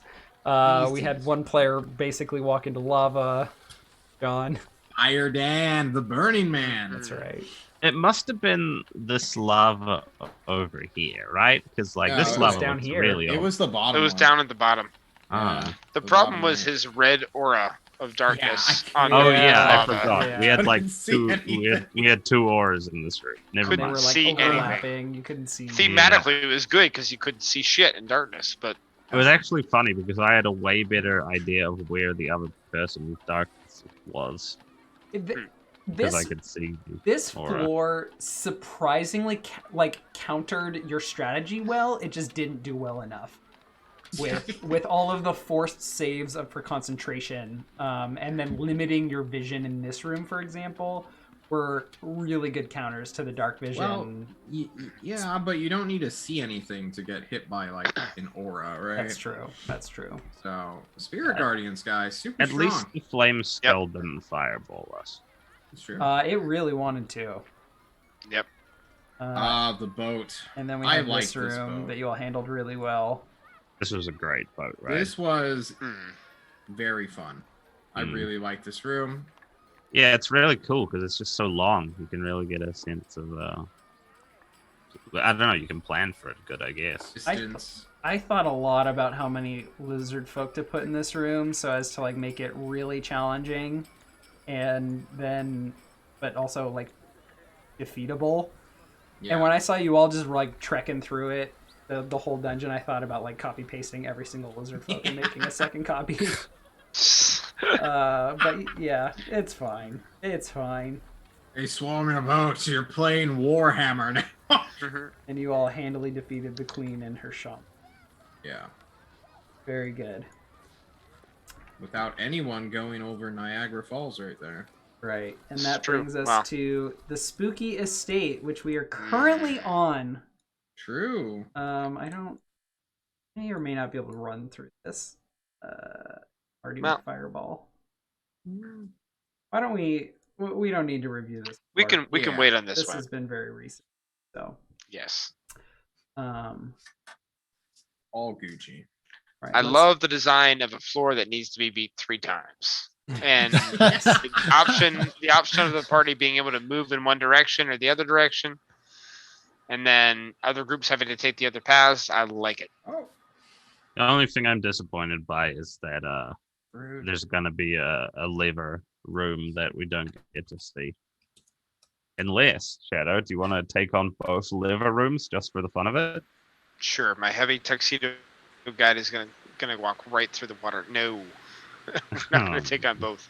We're going in the fog. You can plan for that one, Apollo. I definitely should have just let the first party that came through here walk one I was person into every surprised. single one. Oh my god, You were so Yeah. nice to us. that would have been like I would have been salivating at the mouth if my party did that to me. All right, Been guys. like, okay, here 4 we levers. It would 4 have been players. it would have been the juiciest TPK, but also I would Yes, have it like would. shown my hand for every single It's true. like what was going on in each one. The real question is, would it have been worth it? I In think my it was mind, worth it. yes. Knowing what I know about the 2 remaining ones that we haven't seen, Mhm. it actually would have been really interesting to see what one of those 2 people would have ended up doing. Hmm. I Yeah. have more incentive to come back. I felt redeemed Oh, after that would've this. been good. It would've It been would good. killed me there like a dog within 20 seconds. It was a good, Rather upset about. we played this floor really clumsily. It turned out like Yeah. we thought we were being smart, but it was just not good. Yeah, decisions. we lost all of our luck. It's like someone was fiddling with the seed, I think somebody said at one point. I Yeah. know that's a meme. you had a good run. You had a good run. That you was know, great. it, I it loved was yeah. So Oh my God. one question we received from Rumble Roar on Discord was how many floors until we meet the long-anticipated sister robot? So there were 3 guardians in the menagerie floor. 2 of them followed, coming back from the astral plane and like threatened violence on one of the parties before leaving. But they said that their sister was somewhere ahead. Was not as forgiving, I believe you said. Your More quote was, temperamental. "She is Yes. temperamental." Thank you. Temperamental was the word. We will see them in the next several floors.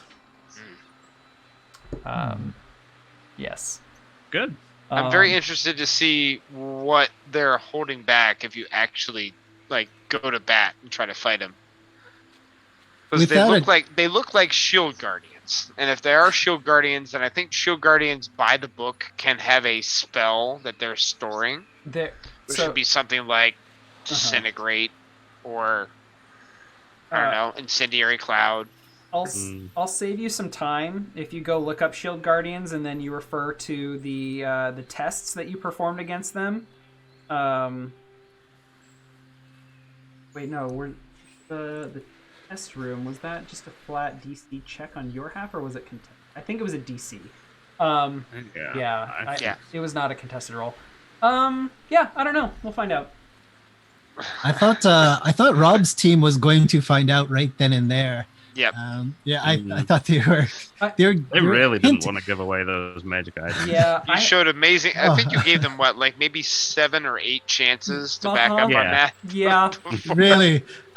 I was It's threatening like a lot parents. of violence. I'm gonna count down from 3, 2.5. It was good. This is really the last time I'm going to warn you, because it's coming.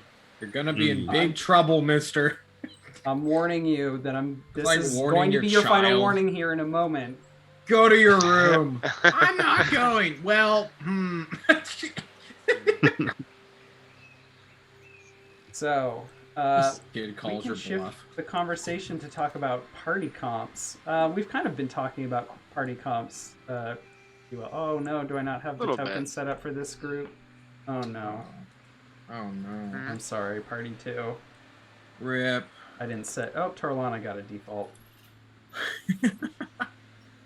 And Georgie and Macbeth. And... I can't help but notice that you deleted Team Darkshard. Are they hidden from us? Oh, sorry about the puppies. The permissions get weird, basically. I kick everyone out of the game at the end. Yeah, like we get kicked Yep. out, so all our permissions go away, and then we come back in and we don't see anything. Why can I see like all of party 1, 2, and 7? Because They have, like, those are just all set player to all permission? players have access to them. Yep. Oh, Yeah. Okay, cool. Oh, this flunky number 764 looks really familiar. Somewhat. Got the dungeon inspectors. Here. Oh, the second dungeon inspector. There you go. Oh, Tam's token didn't get. Yes. B team, I think they might also be called. Yes. Ah. Team Ollie. Team Oh, Omega, I believe. You know, Yeah. like really bad. Oh, shoot. super gone. Yeah, I apparently have a bad habit of not saving the defaults. It's all good. So yeah, here are all of our parties. Oh, Wow. this is an active party. Why the bear is damaged. Rip, Yep. fire, Dan. I hardly knew ye. Oh my god. Casser Ol or Casser Zero LE. I don't know how to say your name. I, for some reason, cannot load Casserole. Henrietta. What is Or a zero? Cesarol, maybe? It could be Cesarol. Now that sounds like an actual like fantasy name right there. Right on. Thank you. Perfect. Okay, so I have That's some a- thoughts I'd like to share with the community on moving forward. So we've seen some really, truly Okay. awesome parties. I've really enjoyed the role play. It's been so fun. Please keep it up. I've also really enjoyed seeing new classes, especially like subclasses that we haven't seen in the dungeon. It's always fun to just play with something new and different. We have definitely seen the artificer, the defender artificer. Nope, the artillerist. Artillerist. Yes. Just Yeah, pumping out. it's got a protector cannon. yes, the Yeah, protector cannon I think is just OP. Okay, fine, you definitely. win. I Way think, out of line. What are you thinking? What's Huh? Wizards of the Coast? Oh yeah. What are you thinking, Wizards of the Coast? Yeah. That one's ridiculous. I think if it cost an action, I'd be fine with it. Like Guys, or infinite healing. It's fine. It's Yeah. okay. I Just give it to also him. yeah. Also clerics, especially cleric druid Wow. combos. Yeah. Cleric of Life. Yeah, Cleric of Life is pretty OP, especially when you combo it with the good berries.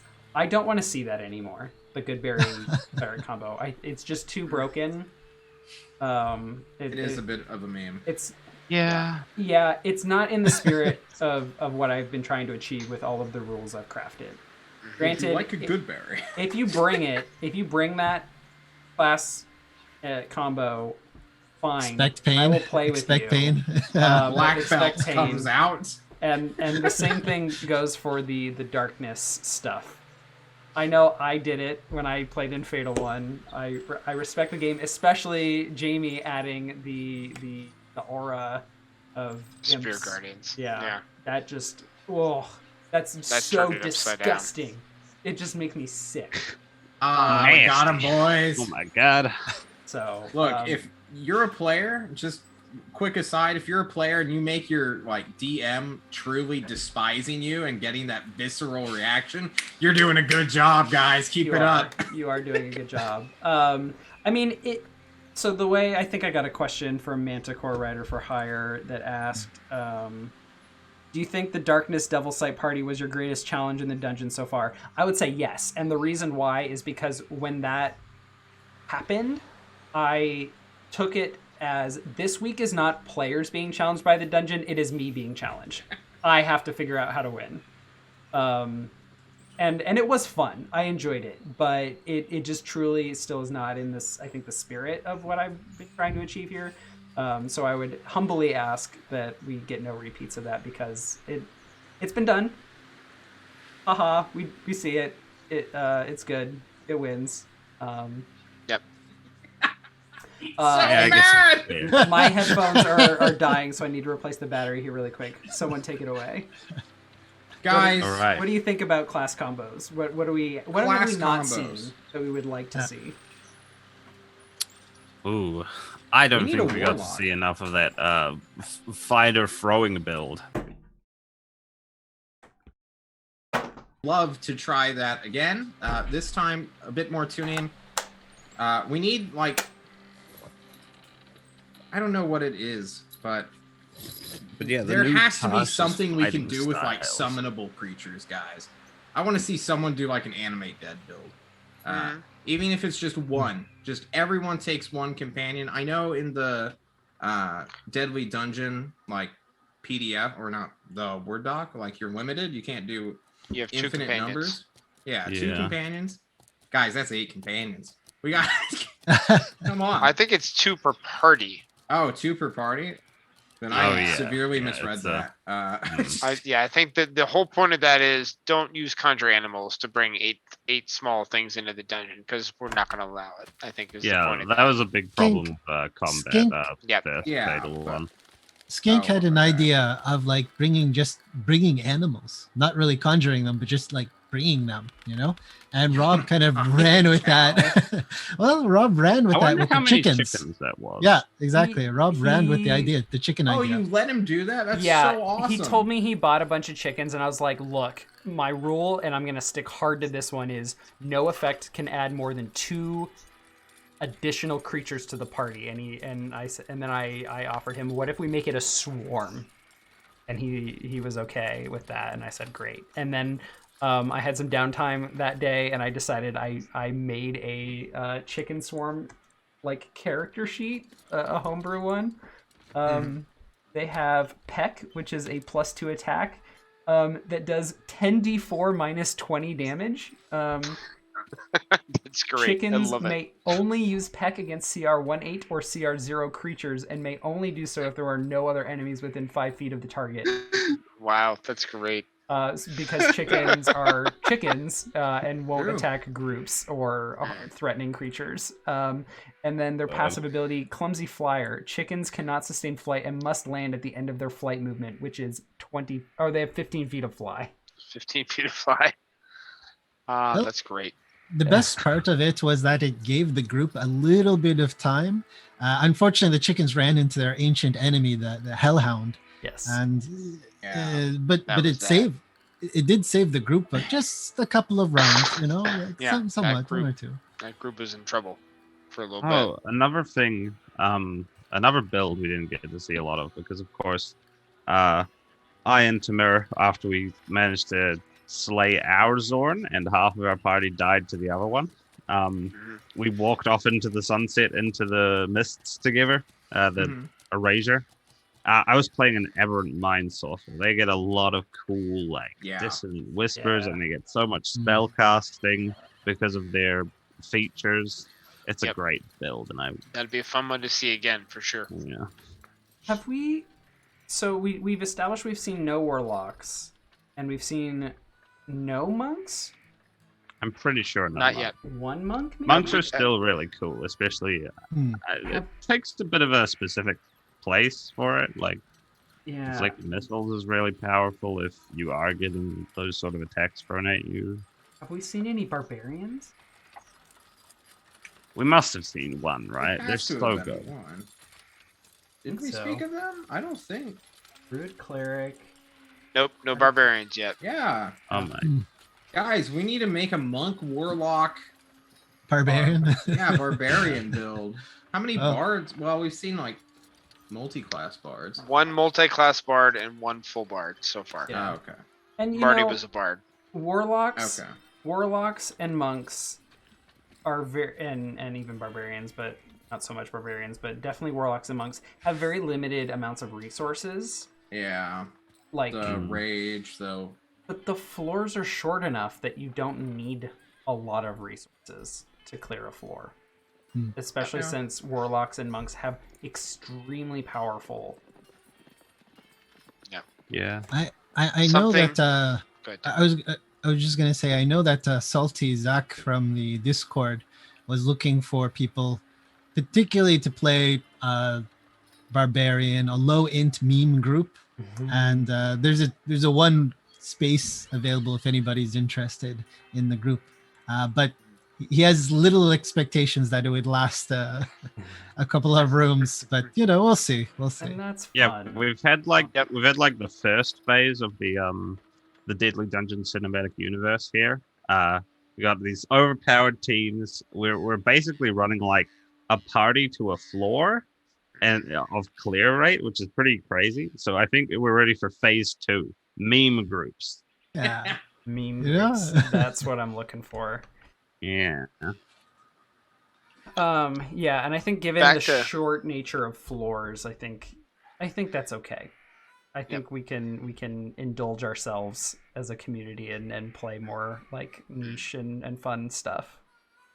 So back to character classes that we haven't seen a lot of. Full fighters are really strong in this dungeon at level 6, and I would love to see more full fighters. There's so many things you can do with half feats and 3 ability score or feat choices if you go variant human. Yeah. So many fun things you can do. I would love to see, definitely full fighters. I would love to see some of the subclasses. Yeah, I was really impressed with what you did. Yeah. Oh. Go ahead, Jaime. Oh, sorry. Yes, I do believe I was cutting out. Oh no. A little bit. We can hear you. You're a little choppy. All right. Yeah, I was really impressed with Shadow, your build with the fighter.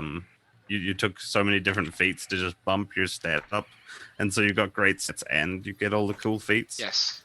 That was a really nicely put together build. Yep. Tasha's has a bunch of new fun feats that a lot of them are half feats, and looking through the feats on Tasha's is really important because a lot of them like bump ability scores that don't normally get bumped up with feats. Like there's a bunch of different feats that bump wisdom, charisma, and intelligence as well. I think you took. So you could use some of those half feats to get extra like powerful casters with good stats. Yeah, I think as well. you managed to take 2 feats instead of using an ability score increase, and you still managed to get like Yes. an 18 strength using Crusher Yeah. and Heavy Armor Master. Yes. Yeah. And when I originally built the character, I had 20 strength because I used my level 6 feature to get an ability score increase to 20. God. But I switched it out so that we could have a cleric and we could have dark vision. Hmm. So it was important at the time, and then we got to the floor we played on and everything is lit up. But you know what? It's all good Nice. because I like my cleric features as well. Gotcha. Twilight Cleric, really strong. And because we've only seen a level 1 Twilight Cleric so far, watch for the level 6 one, because you get those channel divinities with temp HP. It's not as good as the Artificer, but it's a good, like, halfway point. Yeah. Mhm. So I was beginning to say I would really love to see some like of the really niche subclasses like arcane trickster rogues, wild magic sorcerers. What else do we have here? Like Wild Eldritch magic Knight fighters. sorcerers. I've recently rekindled my love for wild magic sorcerers. I played a Oh couple my one God. shots, and what you do is you sweet talk the DM, and so you use your Tides of Chaos as soon as possible, and then you're like, all right, so I'm gonna cast this level 1 spell, and hey DM, if you could please read my Tides of Chaos. You see, you can force me to roll on the wild magic table, and then I get it back. Would you And would you like me to suffer? Oh. Please let me Yeah. suffer. Did you know? and Oh, sorry. Go ahead.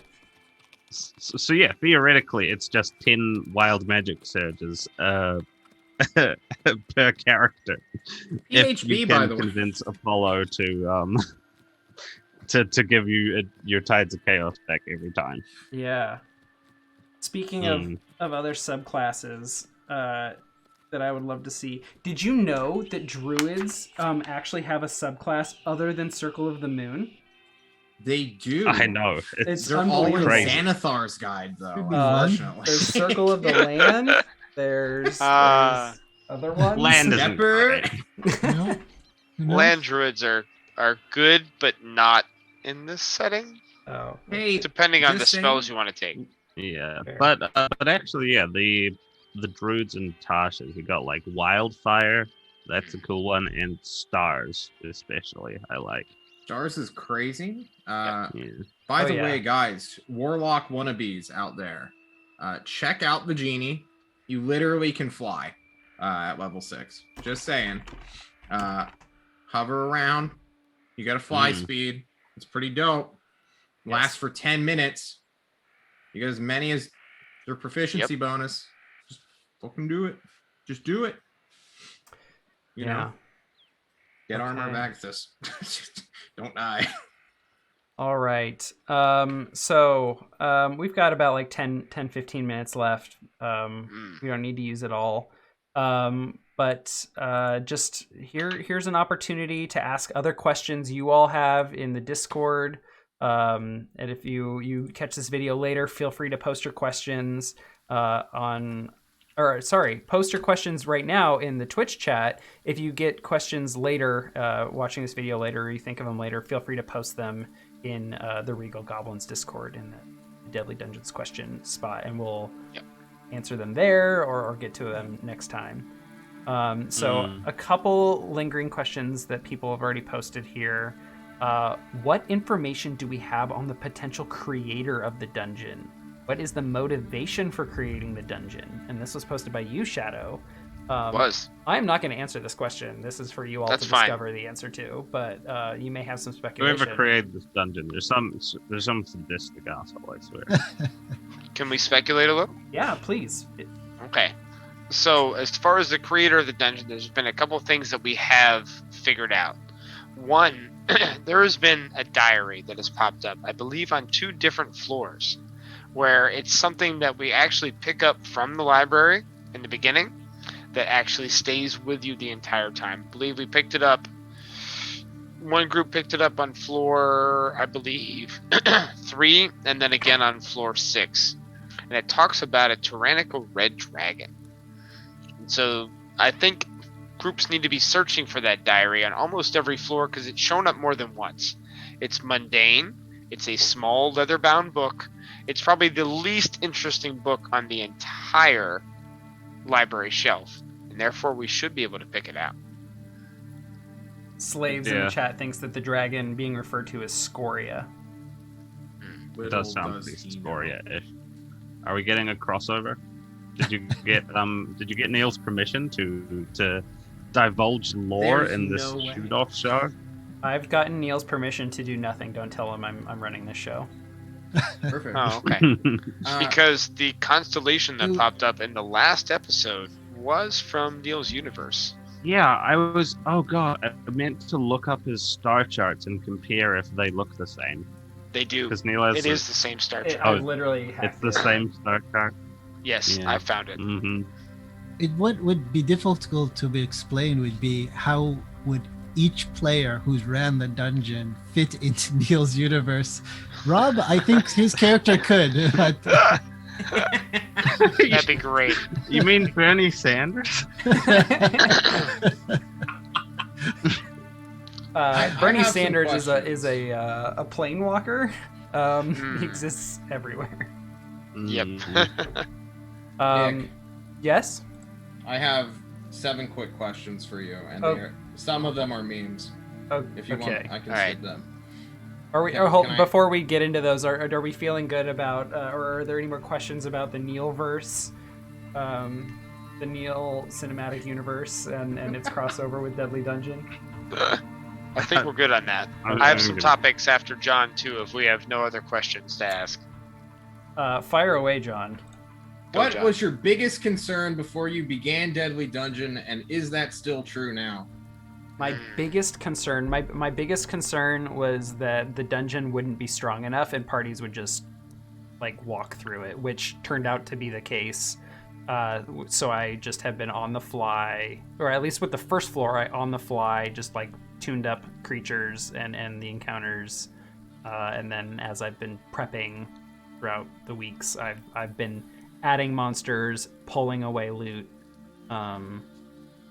and in general just thinking critically about the mechanics and how I can make them more challenging, and especially take away resources.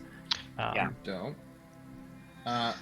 When you first thought up of the Deadly Dungeon, what was your first step into making it a reality? Make the dungeon. Well, good. Download- That's all I need. Well Download done, art sir. assets, start throwing them on the screen, see what happens. What was the funniest moment that you personally have during these games? Or the most stressful? the funniest? Oh god, there's got to be a funniest. There's been so many. I have a funny funniest, ones. What's your funniest? if you want. My funniest Sure. is when Jaime and Temhr were about to walk into the white light, and Flunky's like, I wish I was a policeman. Always wanted to be a policeman. Oh my god. and That everybody just entire lost group it. was amazing. Oh. I almost couldn't control myself. I kept That was laughing in great. the background. We were great because we were just from the beginning not taking ourselves seriously. Yeah, right we were from the like a beginning. last minute party and we like totally accidentally stole Neil's idea. Yep. That's what made it so great. It was the Yeah. thievery. We were horrible. We're like we might as well not even. What about you, Nick? Oh god, I can't think of a specific funniest. I think it's just been in the role playing. It's probably Yeah. been something Rob said as his Bernie Sanders character. That was my funniest moment. What about your most stressful moment? It has to be my most stressful moment.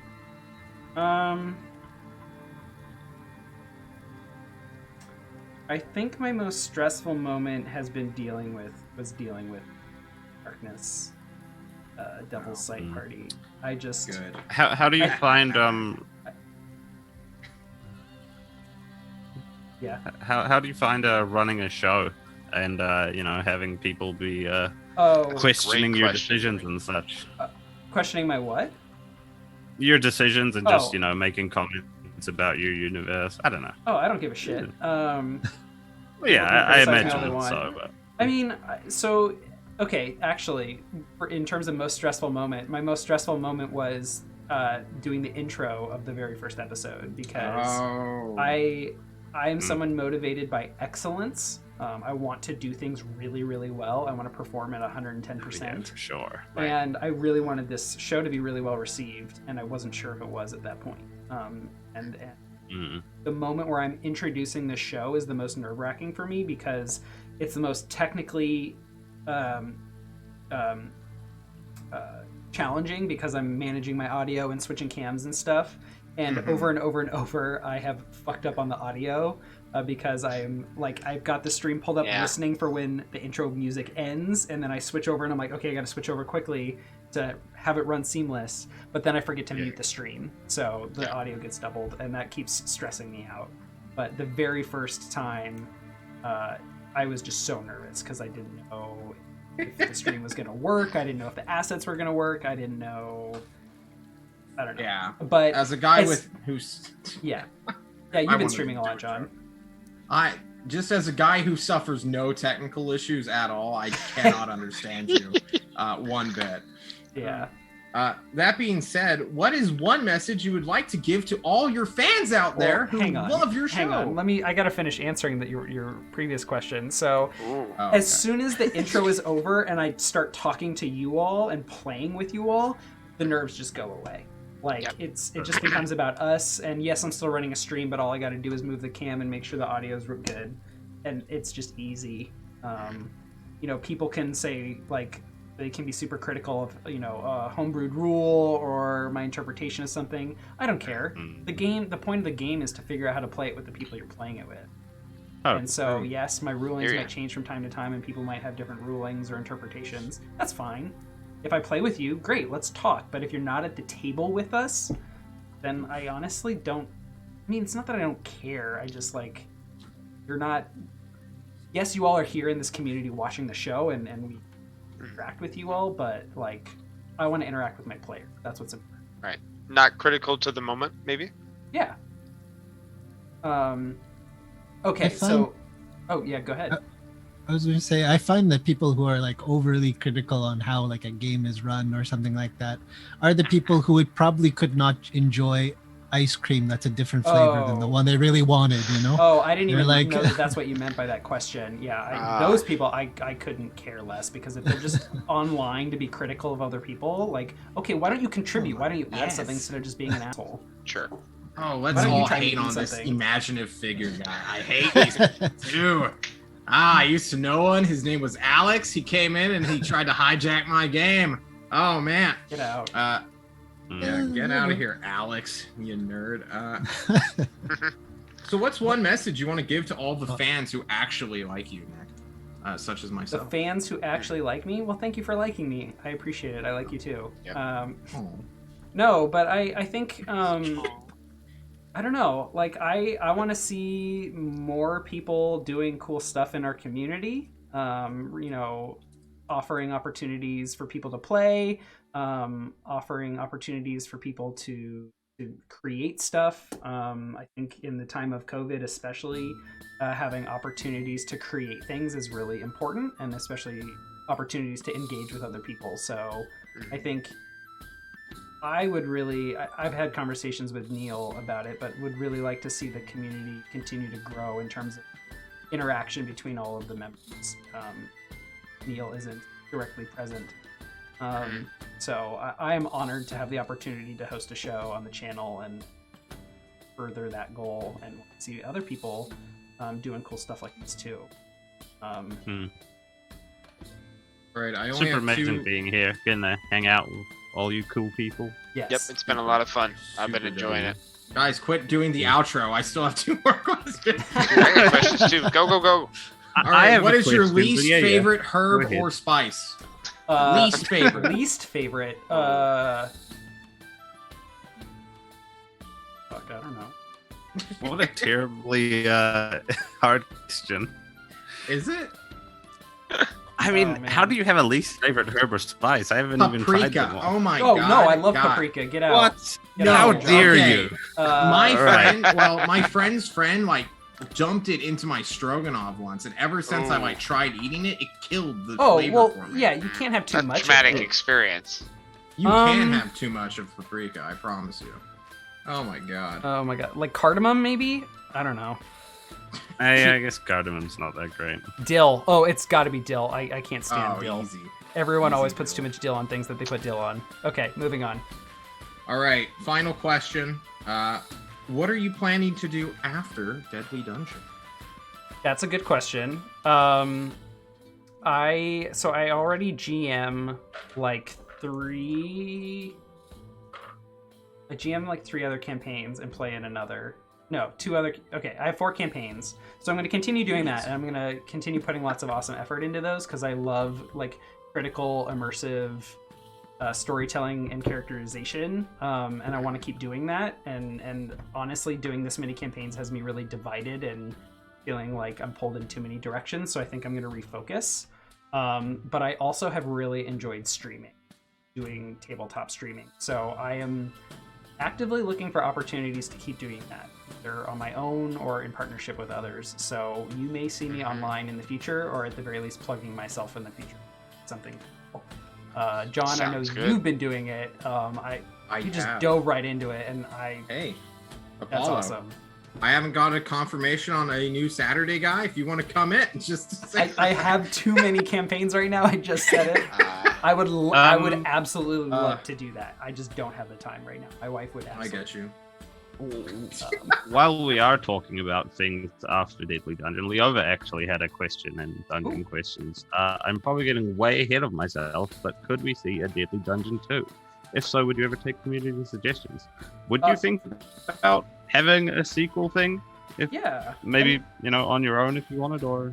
Yeah, I know. So Neil himself said that this is kind of like a spiritual successor to Fatal 1, and that's kind of how I see it. I wanted to do something similar, but definitely my own, and take ownership over it, and taking the things I liked about Fatal 1 and keeping those, and then changing the things I didn't like.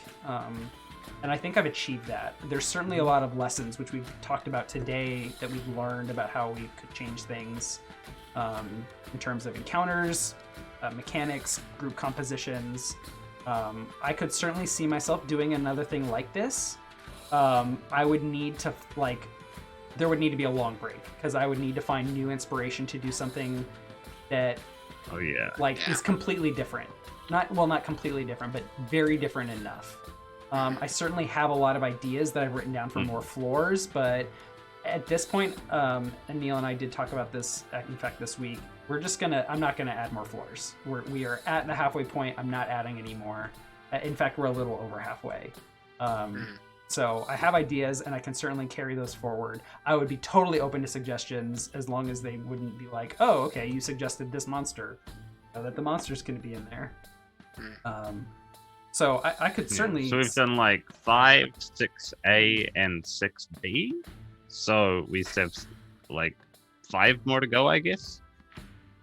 Who knows? Including 6C, maybe sure, 6. I can give you a count. So there's the final... Yeah. Spooky- I'm just doing maths from Final what you just Spooky said. Estate. We're a little over halfway.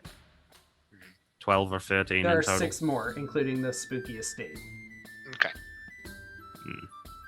The Spooky Estate is Something weird like in that. terms of how many count it as. Count it as 1? Do we count it as 3?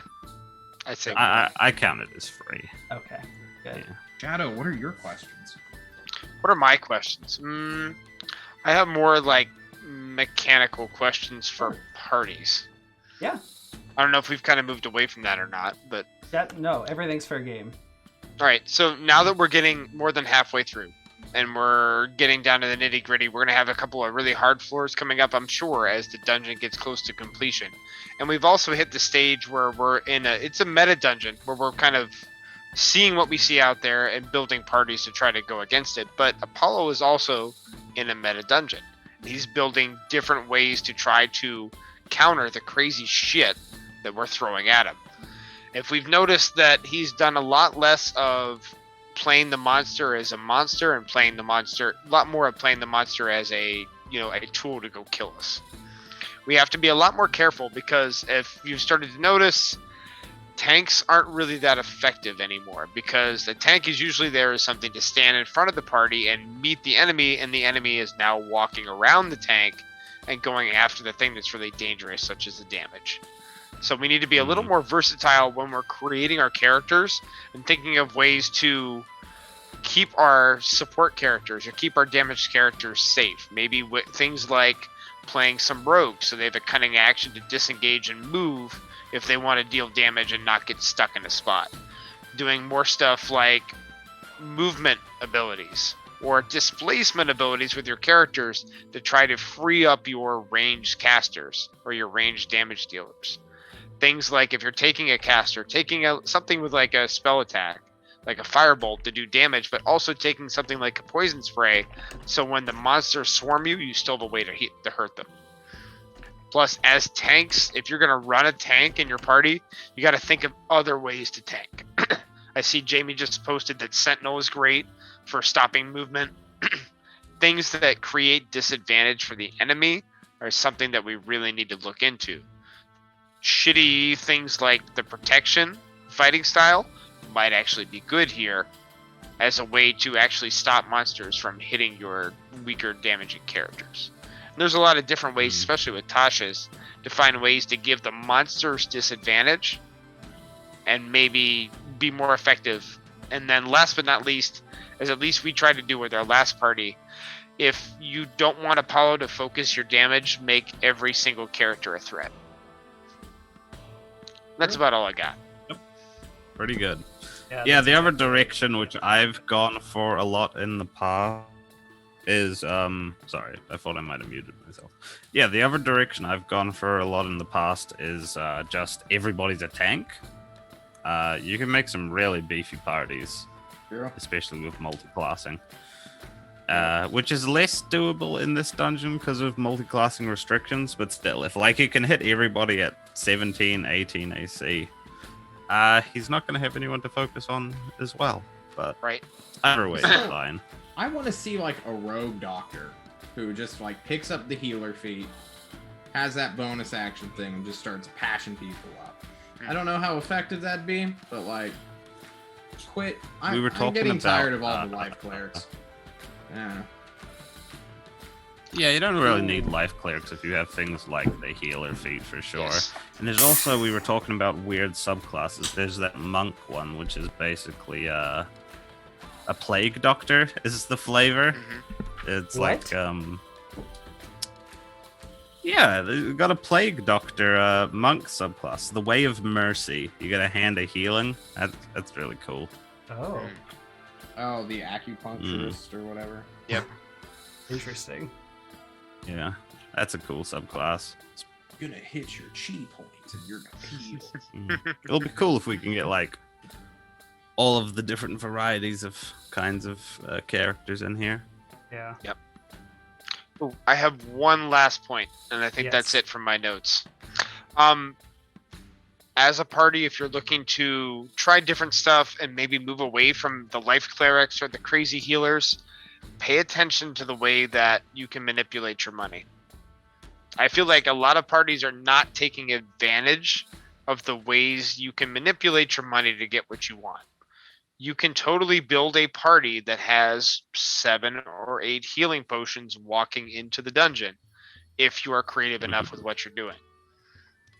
Look at the fighter class. I think I have to go through my notes to figure it out, but you can manipulate the fighter class with the right background to get something like 330 some gold pieces at the start, which can buy you splint mail and tons of healing potions. Or if you're using something simple like a ranged fighter that carries a longbow and a studded leather armor and maybe nothing else except for a few arrows, you can walk in there with like 3 or like maybe 4 healing potions with just the fighter alone. I think if I did my math right, the fighter, if you do like a 2 guild hand artisan crossbows. background, Yeah. guild artisan background fighter can walk in with 330 gold pieces by my notes, which is crazy. Yes. Very A lot of crazy. money. True. I've already started theory crafting another party for when mine goes down and the queue goes out. And my crazy party has somebody with plus 11 to hit at range, and the party carries 10 healing potions in to the dungeon. So we'll see if I get a chance to use it or not. Mm. Yeah, it's really good to get some more people in the queue. Yeah. Yes, this is true. Casserole was talking about being new to Roll20 and such. It doesn't really matter. I believe Apollo, in fact, started his 5e career with Fatal One, right? Yeah. Yeah, and so he was a big part of the original series, and so it's easy enough to get in and start here, even if you're just a first timer. Join us. Yes. There's a Absolutely. Discord chat. Come into the fold. Guys, seriously, just start talking in there. People will respond. I promise Yep. you. All you have to do, take that first step. Everything else will come naturally. I think honestly, we will help. if you offer to like whisper, be the person that whispers me and tells me you have a party together and kind of organize everything, you will get a party, because everybody wants to join a party, but no one's willing to start one except for like the same people that have been showing up a couple times, like these awesome folks here. Yeah. Okay. Are there any other just lingering questions, curiosities, thoughts that you all want to share before we head off for the night? I'm through all my stuff. Yeah. What? I mean, I have meme questions that I pulled from like 18 top 10 or 18 top questions to interview a musician, but Well, that's all here we've we got are. for you Rumble tonight, boy. everyone. do you sing in the shower, Apollo? If that's really all we've got, I'm ready to go to bed. All right. Sorry, John. That's fine. It's Fair not enough. great streaming content. Sorry. That's what DMs are for, guys. Just to get all the answers to all the questions. Was it possible to get the robot's loot and keep it? By murder. Probably. I don't. You Casser. tell Yep. me how you would do that. Is my answer. I don't come up with the solutions. That's what I leave to you all. Yeah. I was about to say, like, guys, do you know that John, like, he is just as charismatic here as he is on his channel? Yes. Where did he not tell runs. you to do True. this. What are you doing? Where he runs. You're going a off D&D series. If you like what you see here, this man, you can get him like three times a week. You know? Temhr, where can we find you? Where can we see No, wait, more of John, you? we're not finished talking about you. He's got like a living campaign world. The different parties that can like all explore through it and interact. Quickly to map with Throughout- the weather. Right. As a matter of fact, John, I just listened to you kill half your party last night. Oh yeah, I It's fun. killed 2 of my party members with a Shatter Earth or whatever the hell it's called, Erupting Earth. It was great. They died instantly. No say. That is the cackle of a victorious GM. Yes. Yes. All right. Are we ready to call What it is good for the John's evening? favorite spice? I think so. Yes. Pairing Golden Eyes. The last thing, it's Old Spice is my favorite. Oh my spice. God. There you go. All right. Well, thank you everyone Good night, folks. for tuning in to our Deadly Dungeon Halfway Point special. We are in fact a little more than halfway. We will be back next week with the Clue Party resuming their run at the Spooky Estate. We'll see how the final path, the only path forward, works for them. Otherwise, thank you to all of you, Jaime, John, Shadow, and Temhr, Yep. for coming and hanging out with me and talking about the dungeon. It's been a blast. Are there any shout outs you all want to make? Jaime? Yeah. I mean, not really. It's just great to have found so many people. Shadow here invited me to some of his home games, which was pretty awesome because they're really cool. And yeah, I've just got a lot of cool friends out of the experience, I'd say. So Yes. shout outs to you guys today. No, shout out to moving on to Jaime. John. Oh my goodness, Jaime, the hero. You pay him, he will run your campaign through this deadly dungeon. Easiest win ever. Money He well came up spent. with the Spirit Guardians. He saw one spell, casted it. He'll do the same for you. $5. Anyone. Pay 25 and he'll do 1,000 damage to their floor. There you go. John, where can Yeah. people find you and your millions of campaigns that you're running? You can find me at twitch.tv/JonDungeonMaster because I don't have an H in my name. Excellent. Shadow. Any shout-outs? Shoutouts. Thank you, Nick, for running this dungeon.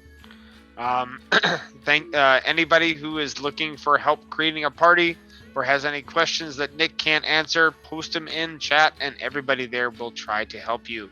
Use the Discord to your advantage, and please let's get some new players in here so we can have even more people trying to run through this dungeon. Love some new players. Always love to see Yep. new faces and make new friends. Yep. Temhr, any shout-outs? Just basically thanks to Koi, Nick, Jamie, John, Shadow, Skink also if you're there watching. Everybody who I played with, you're all fun. You introduced me to that this community is you can participate more in this community than just watching, which is usually what I always did. So Yeah. if you're out there and you don't know D&D too well, or if you played it maybe once or something like that, just send someone a message, talk in the Discord. Everyone's pretty great. Yes, love. If you are new to Dungeons and Dragons, never played it before, I started playing Dungeons and Dragons through Fatal One, which was a amazing and horrific experience. I am happy to be a part of your experience learning Dungeons and Dragons. I am super friendly to new players, to new players to Roll20 or D&D. Happy to help teach while we play. That's the point of the game. So would love to see some new people. Yeah, we're all super helpful around here. We've got an advice channel, we've got daily dungeon channels. You can post questions. I'm always toddling around, liking to answer questions because I love this game. Yeah. Sorry, continue though. Yeah. We're on the way out, I think. Yes. Get us Finally, out of here. if you want to support the Regal Goblins community, you can subscribe to this channel and help Neil out and grow the community. Otherwise, you can find me on. I don't stream on my own yet, but I have set up a Twitch channel to maybe do that in the future at twitch.tv Apollo_Nik, or just find me in the chat here. If you have really enjoyed the show and feel like you want to help contribute to my dream of GMing more and more, hopefully through streaming, there is a tips link there. Feel free to toss me a buck at your leisure. I didn't think I was going to be asking for money, but I really am enjoying streaming and kind of want to prove to myself that this could be a thing I do. I'm sure a lot like John, because John is amazing. Thank you. You're so- amazing. Thank you all to the Regal Goblins community for tuning in. We'll see you next week with Deadly Dungeon. Everybody have a good night. Good night, everybody.